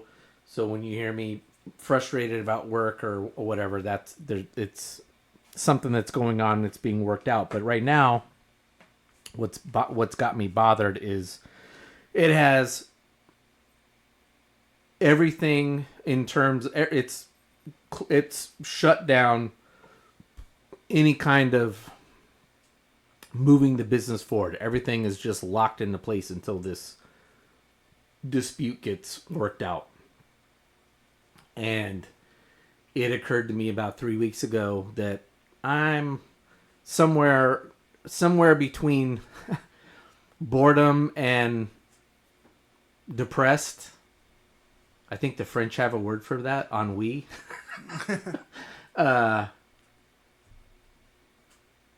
Because I do think this is, I think women have this, I think women generally, I don't know. I think, I'm not going to go there. That's a whole other topic. Doesn't matter. I, in particular, am someone who very much likes to build things. And I don't mean like, I enjoyed woodworking when I did it. I don't have a wood shop or anything, but the thing I probably most enjoyed when I was coaching football was the building of a team with the other coaches, the building towards something, setting down goals, working towards those goals. When we won a championship, it was as much the satisfaction of going undefeated and winning a state championship was as much seeing us accomplish all these goals that we'd set out, and not only accomplish them but crush them. When I left the company that I worked at and started my business, it was in large part I had this itch to build something. The books that I like reading and the things that really animate me are laying down cultures within companies or sports teams and trying to mold people and the organization and how and that kind of thing into achieving that and holding people accountable to culture and that kind of thing. And so all that is just stuck. I can't do any of that right now. Yeah. And the word to sum that up is I don't have a purpose. When I get up in the morning, I don't have a purpose. It's just drudgery. I just show up and I do like the mundane things that keep the business on autopilot. But I'm lacking a purpose. And in watching this show, what really, really resonated with me was what we talked about earlier was Rob in particular, and I think then Ryan jumping on after the train was going and throwing himself into this purpose of building a team, rebuilding a community, and then on top of it, also trying to achieve on the soccer pitch and find the best players and make them even better and find a coach who's going to take these guys and I'm watching all that and realizing this is exactly what I'm missing. So that's me sharing where I'm at. Not doing well. I need that purpose. And to bring that back to church, I think it's not the excitement. No. And it's not just the community. There's no purpose in going to church at the end of the day. No. If I miss 4 weeks, if I miss 6 months, no one's going to miss me. No. They'll miss my checks if I stop writing them. Oh, for they sure. could give a damn if I don't show up but keep writing the checks. If I keep showing up and stop writing checks, then I'm going to get a phone call. Hey, everything going okay? Oh, for sure. I think that's what we don't have. And I think maybe, I mean, there's not much purpose. Is there much purpose in showing up to, 6 college football games a year? No, there's really no purpose. but you're living out the purpose that you're seeing. Like, this is our team, and we're hoping to achieve this. I think we can live through that. But I think it's purpose that we're not providing at church. And I don't know that church is ever going to bring that back. But there's something within the Christian movement. I think if we want, and damn, I got to really knuckle down and read the book that we have. But I think you'll find when the Christian movement has really thrived, it is a sense of purpose that's been injected into it. Yeah. And until we can find some purpose as a church within America, let's say specifically, or North America or the West, that really invigorates people, whether they go to a church or not, I think we're going to continue to find people just souring and leaving church, small church, or leaving the faith altogether. Yeah. Because we've made it... This is where evangelicalism in particular, I think, has ruined a couple centuries of evangelicalism has now reached its logical limit, and much like all of modern society, it's become so atomized and individualistic that it's been left without any purpose. I mean,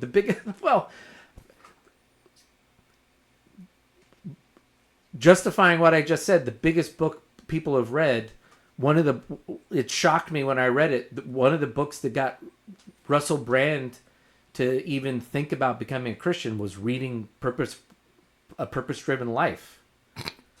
I know. But that animated a lot of people, because I think they were feeling like, I'm going to work. I go to work, I have no purpose. I go to church, I have no purpose. I might be married, but I don't find purpose. Yeah, I think that's true. I think that there's something to be said about a purpose and that kind of stuff. And I think actually COVID kind of exposed that for quite a few jobs, quite a few people. I mean, for church, 100%. It's like, yeah, for church, I'd miss out a lot. I can do it. I can watch it on YouTube at home and get as much out of it as I do going. Yeah, well, and I mean, even for myself, like for my job, my purpose in my job revolves around kids, and working with kids and engaging with kids. And so if I don't get the opportunity to do that, so when I just had the screen and it was all blacked out and all I saw was like the letters of their names and stuff, and there was like no engagement. Right. That's what made COVID hard. Yeah. For teachers. There's a lot of other bullshit that was going on with COVID for teachers that was really shitty. But namely, like, getting hated on by a lot of people, that was also really crappy. It was like, we were a bunch of lazy bitches, which was actually used in a board meeting. Somebody came up and said that the teachers were a bunch of lazy bitches. And that's the only reason why we didn't want kids to come back to school. We're like, oh, all right. And my school was open way before anybody else's was.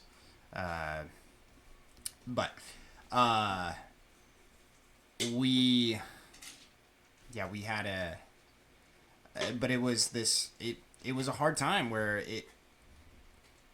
just school sucked. My job sucked there for a couple months, and then I had kids back, and it was awesome. I was like, oh yes, this is exactly what I needed. Just the opportunity to work with students again, instead of just assigning homework. Because again, there's that idea of, we all need a purpose for what it is that we're doing, and it's different for every single person. There's people out there that, like my wife, doesn't want to have anything to do with. So I'm like, oh yeah, I could sit there and say what I missed was a community, like of kids, like being around and, talking with one another. My wife, on the other hand, she could care less if anybody is around her during her workday. All she wants to do is hang out with cows. That's what she wants.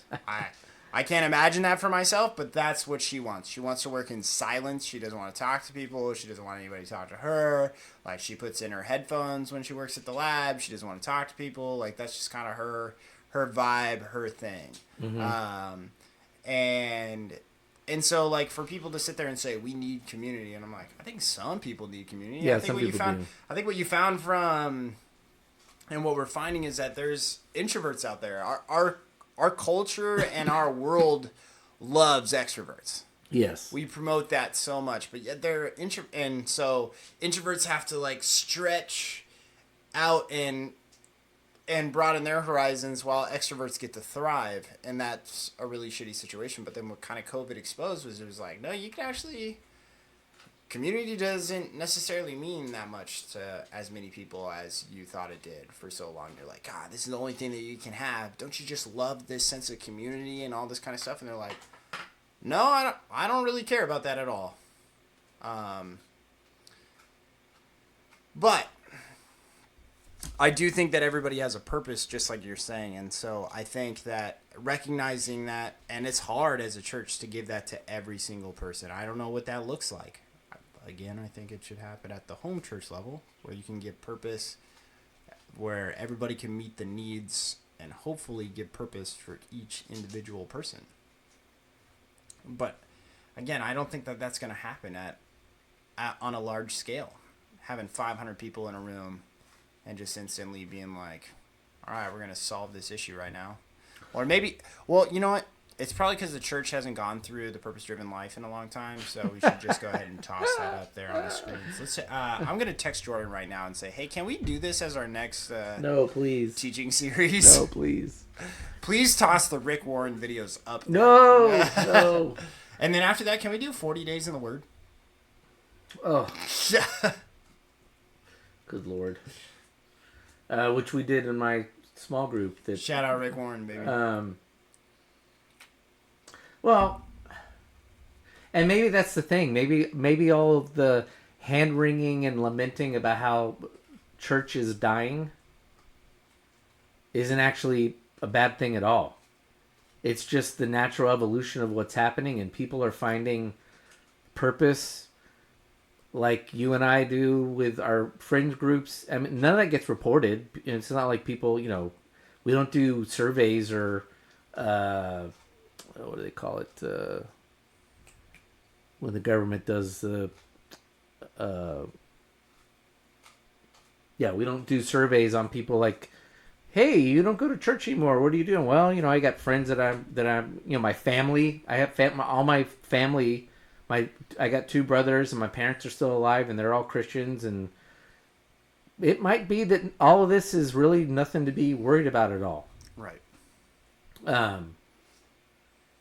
And it's just a natural progression, and people will find it like we talk about. They're finding it at home. They're figuring out a way to find purpose in sharing their belief in Jesus at work or wherever, and that's it. And it's fine. Well, and I got to be honest. I'm going to tell you right now, and we've been over this on the show, but we're going to say it again. Church is never ever going to tell you that, though. No. Because of what you said earlier, where it's like, if I stop going and I stop paying the check, all of a sudden I'm going to get a phone call. I'm going to get, hey, we're just checking in. They're not going to sit there and say, hey, we missed you, or they'll say we miss you, but they're not going to be like, hey, we've noticed you've stopped tithing. That's not how they're going to go about it. No. They're going to call you and they're just going to be like, hey, we haven't seen you in a while. We're just wondering, like, how things have been. They'll do a wellness check on you. Yeah. And you're like, oh, I've just been going through some stuff. And they're like, oh, cool. No, it's no big deal. But and I mean, like, they're not going to pressure you or anything, but that phone call will drop some melatonin, or not melatonin, drop some, what is the term that I'm looking for here? What's my chemical that'll drop some dopamine into your system. Give you an endorphin and rush. You'll get your endorphin rush, and you'll be like, yeah, I should go back. And that was a really nice phone call, and I appreciate that they called me, and blah, blah, blah. And so you'll head back, and you'll be like, man, why did I ever stop going? Because, again, they do ride off of your dopamine rush, and that's also part of the reason why they do what they do on Sunday mornings. But, yeah. So they're never going to tell you that. And so that's also what makes it hard, and it almost feels like you're fighting an uphill battle where you're never going to... I can't beat the whole idea of home church being what's best for you and having people that care for you as being what's best for you, because everybody's afraid to go after the religious practices because nobody in the church that's the head of the church is going to sit there and say, yeah, but you shouldn't come on Sunday mornings, or you shouldn't do the thing that makes it to where you are tithing to us on Sunday morning. You should stop doing that. Nobody, I've yet to see pastors do that. Yeah.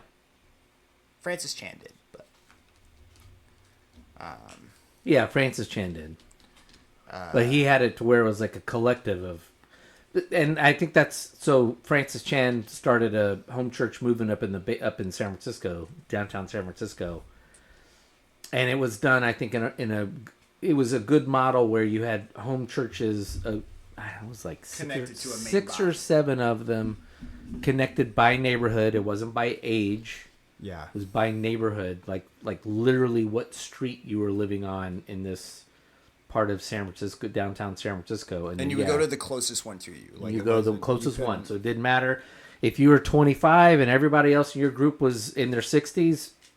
Tough beans. That's the group you're with, because that's your you're supposed to be. Yeah, you're, and then tied to that was trying to engage with your neighbors and be aware of your neighbors, so that if something was going on with your neighbors, you could help. Yeah, and if you were 25 and you were living with a bunch of 60-year-olds in San Francisco, that means that you had a shit ton of money that you were just throwing around. That's so right, exactly.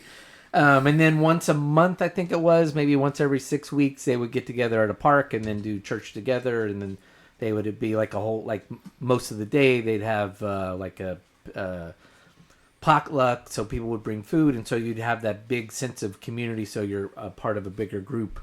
And I think, that's kind of the model to do it if you're trying to model things. But Francis makes a lot of money on selling books, so he doesn't need anybody to sustain him.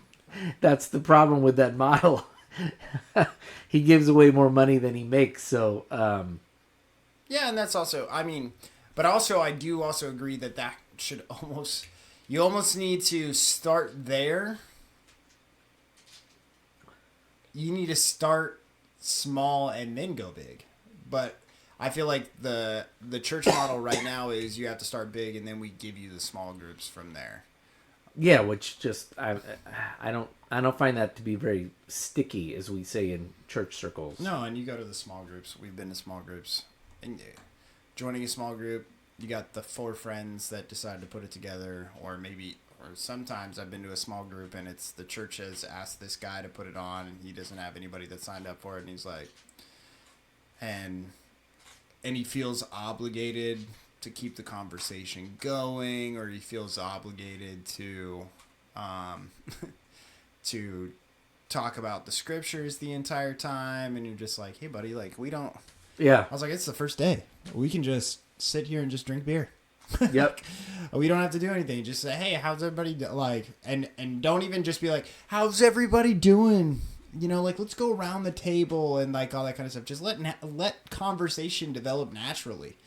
And then, I don't know, that's where I just get so frustrated, and where I still feel like the most genuine, and like, right now, Tim and I have an agenda of what it is that we're going to talk about. We got a loose idea of what it is that I have things that I want to bring up, Tim has things that he wants to bring up, and we have a conversation about it.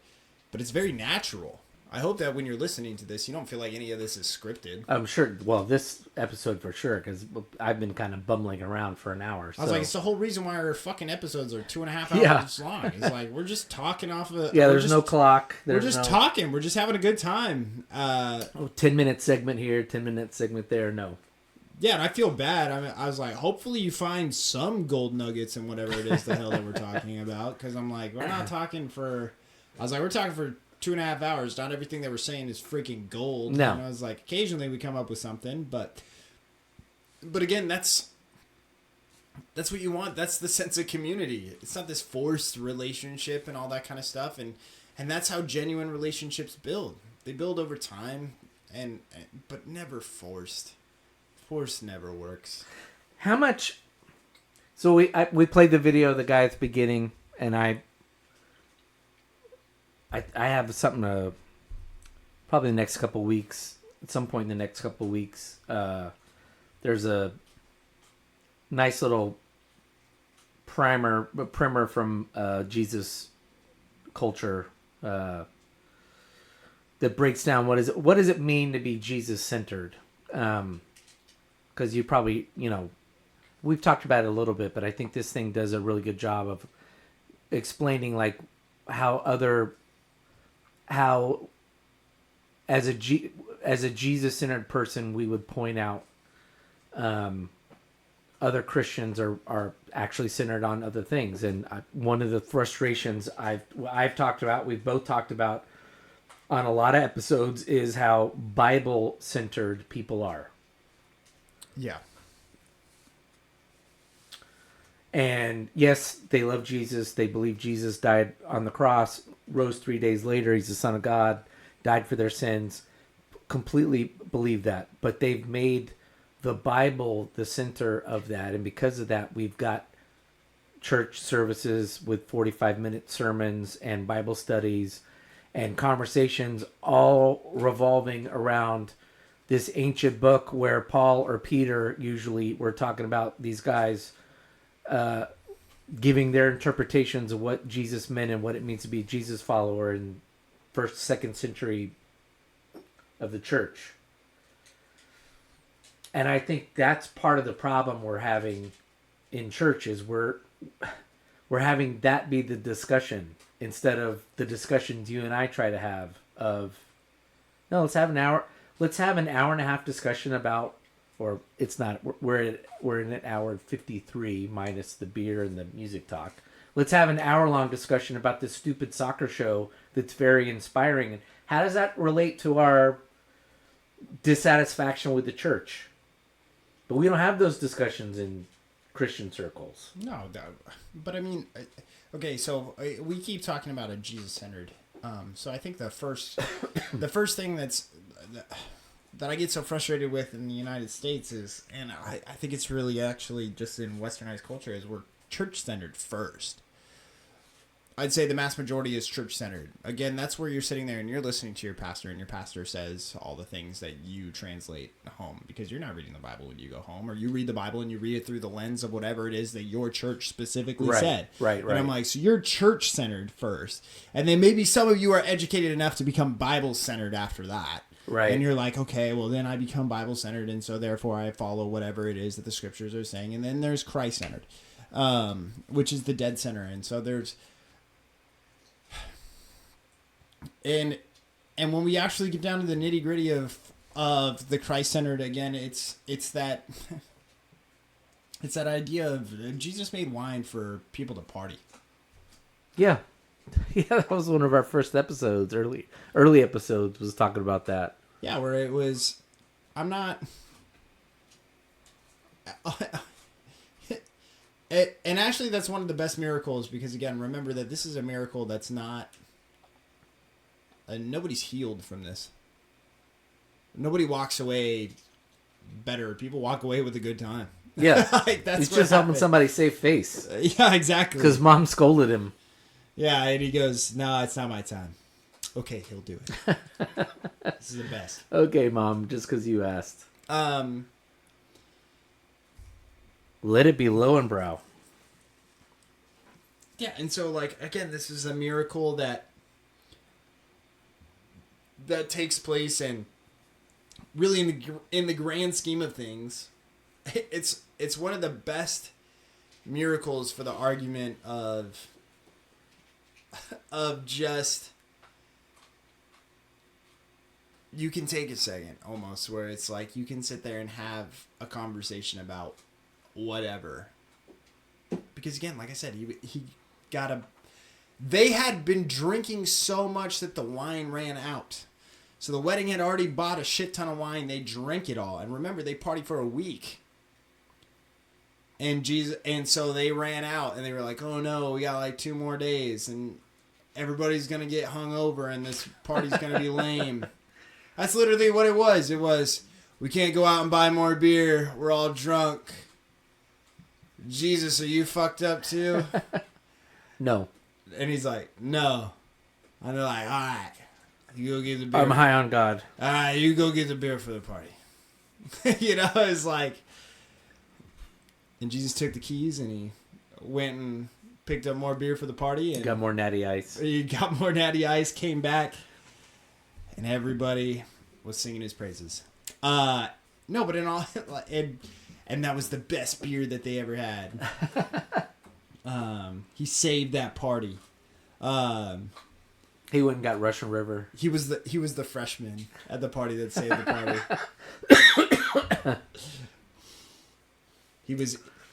He was allowed into the fraternity after that. Well, maybe that's the purpose that we start finding is we alleviate ourselves of this guilt of having to go to church, and we start, as believers, start finding the purpose and accept that the purpose is elsewhere, and we become more mature that way. Yeah, but then I challenge people. Stop going on Sunday mornings. Yeah. But if you stop going, you have to pick something else up. You have to join some sort of community or whatever. Don't just stop going and stop going. Yeah. Because I think that you do need a time to where it is that you, so like, this is always like, Audrey asked me like about church and that kind of stuff. And I'm like, I've already been this week. I went Tuesday. I went Friday. And that seems like you laughed at it right now, and I like smiled when I said it, but in all seriousness, no, but it's true. 100%. I get more from this, and anybody would get more from this than what you get on a Sunday morning, because again, there's no engagement.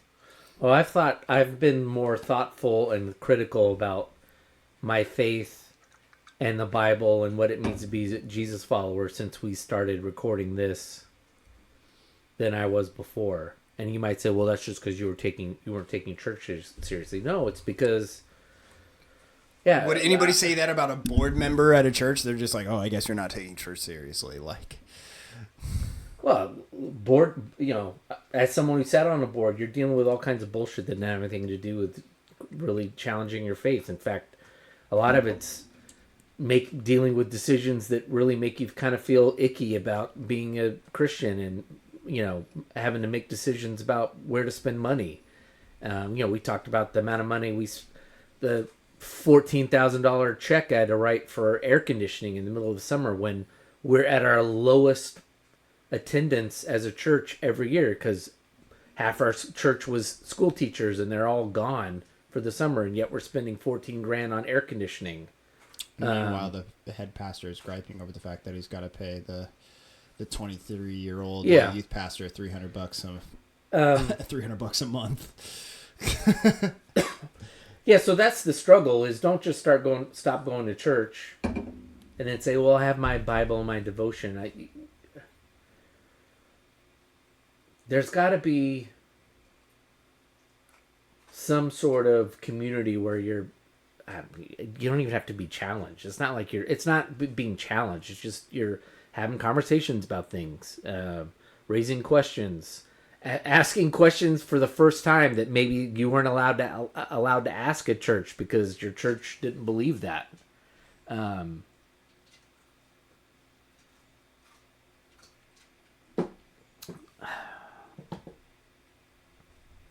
I'm saying that,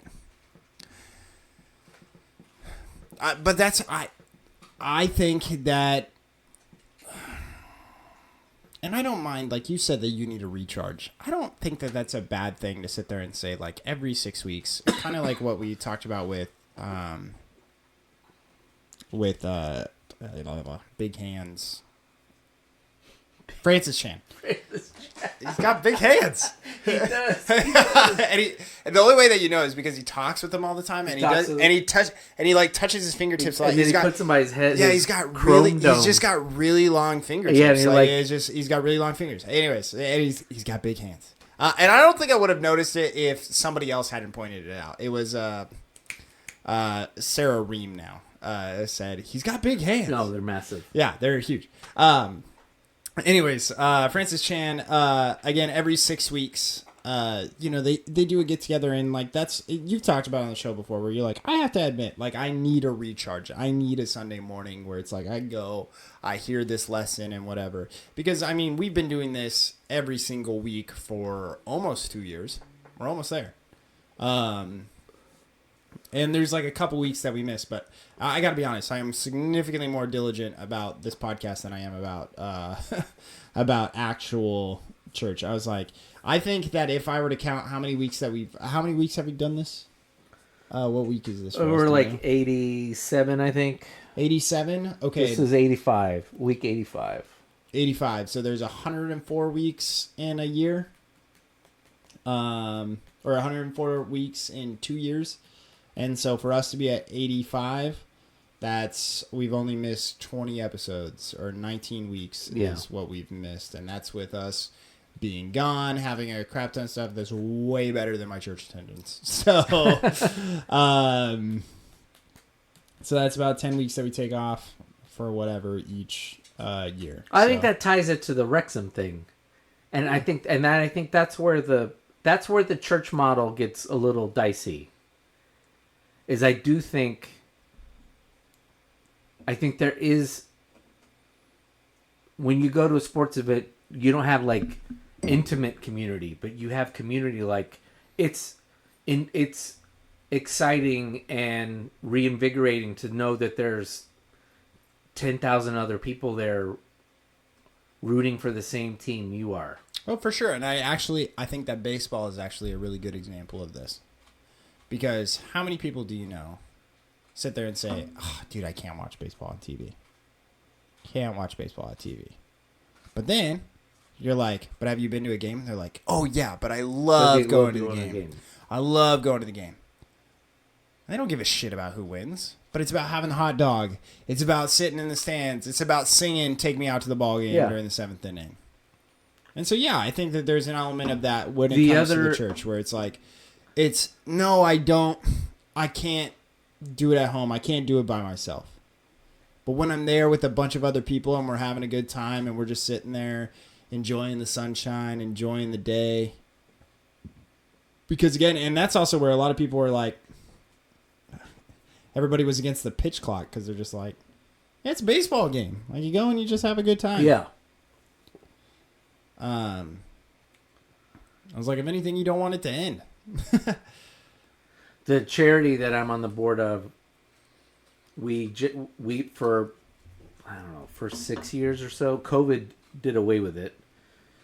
Until COVID, we would have a party once a year in October, November. It was a fundraiser as well. It was like our big in-person fundraiser. But what I always said, and I still say when we have our meetings and talk about, we haven't done them in person since because we've continued to raise money perfectly fine virtually. But we're looking to do in-person events again this year because what I always felt like was it was great to get into a venue with 200-300 other people who are giving to this charity that you're giving to, and you just felt like this movement, this is what the movement is. It's all of these different people that I don't know and have never met before or haven't seen for a while, and it kind of reinvigorates. Like, yeah, there's a reason why I'm giving to this thing. It's beyond just the kids that are getting the money and getting an education out of it, but it's nice to see that all these other people that are part of this community, so to speak, of donors. So I think that's the thing, and that's why it's smart for Chan to do that. I think it is important for us to get outside of, it's just the 5 of us. No, there's other home churches, and we all get together, and there's like 50 of us or 100 of us or whatever. And you're like, okay, we're going someplace. We're doing something. It's not just our little thing. Yeah. And I don't know. We're not here. That's all I got. As I said, it was just getting me thinking.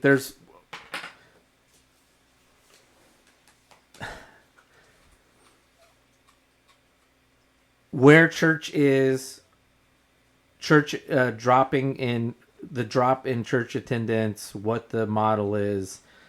It's gonna happen organically. It's not gonna happen because somebody wrote a book and said, "Hey, let's do this." It's just kind of, people are gonna figure it out on their own. They're gonna bootstrap it, and we're gonna start finding out all these people are doing this church this way and church that way, and slowly not doing church the way we've been doing it for the last, I don't know, couple hundred, maybe a couple thousand years, 1,500 years, and then we'll start hearing about it. But it's certainly not going to get solved on this podcast or any other podcast. But something to think about, something, if you're listening to this, we hope you find it interesting. Hopefully, maybe you're thinking about it, how you, in your town or city or community, you can redo church. Maybe you have other people who are dissatisfied as well and are looking for something else. And so you're trying to think outside the box and think of some other way to do church community together as believers. So, Colton, anything else? No, I don't got anything else for us.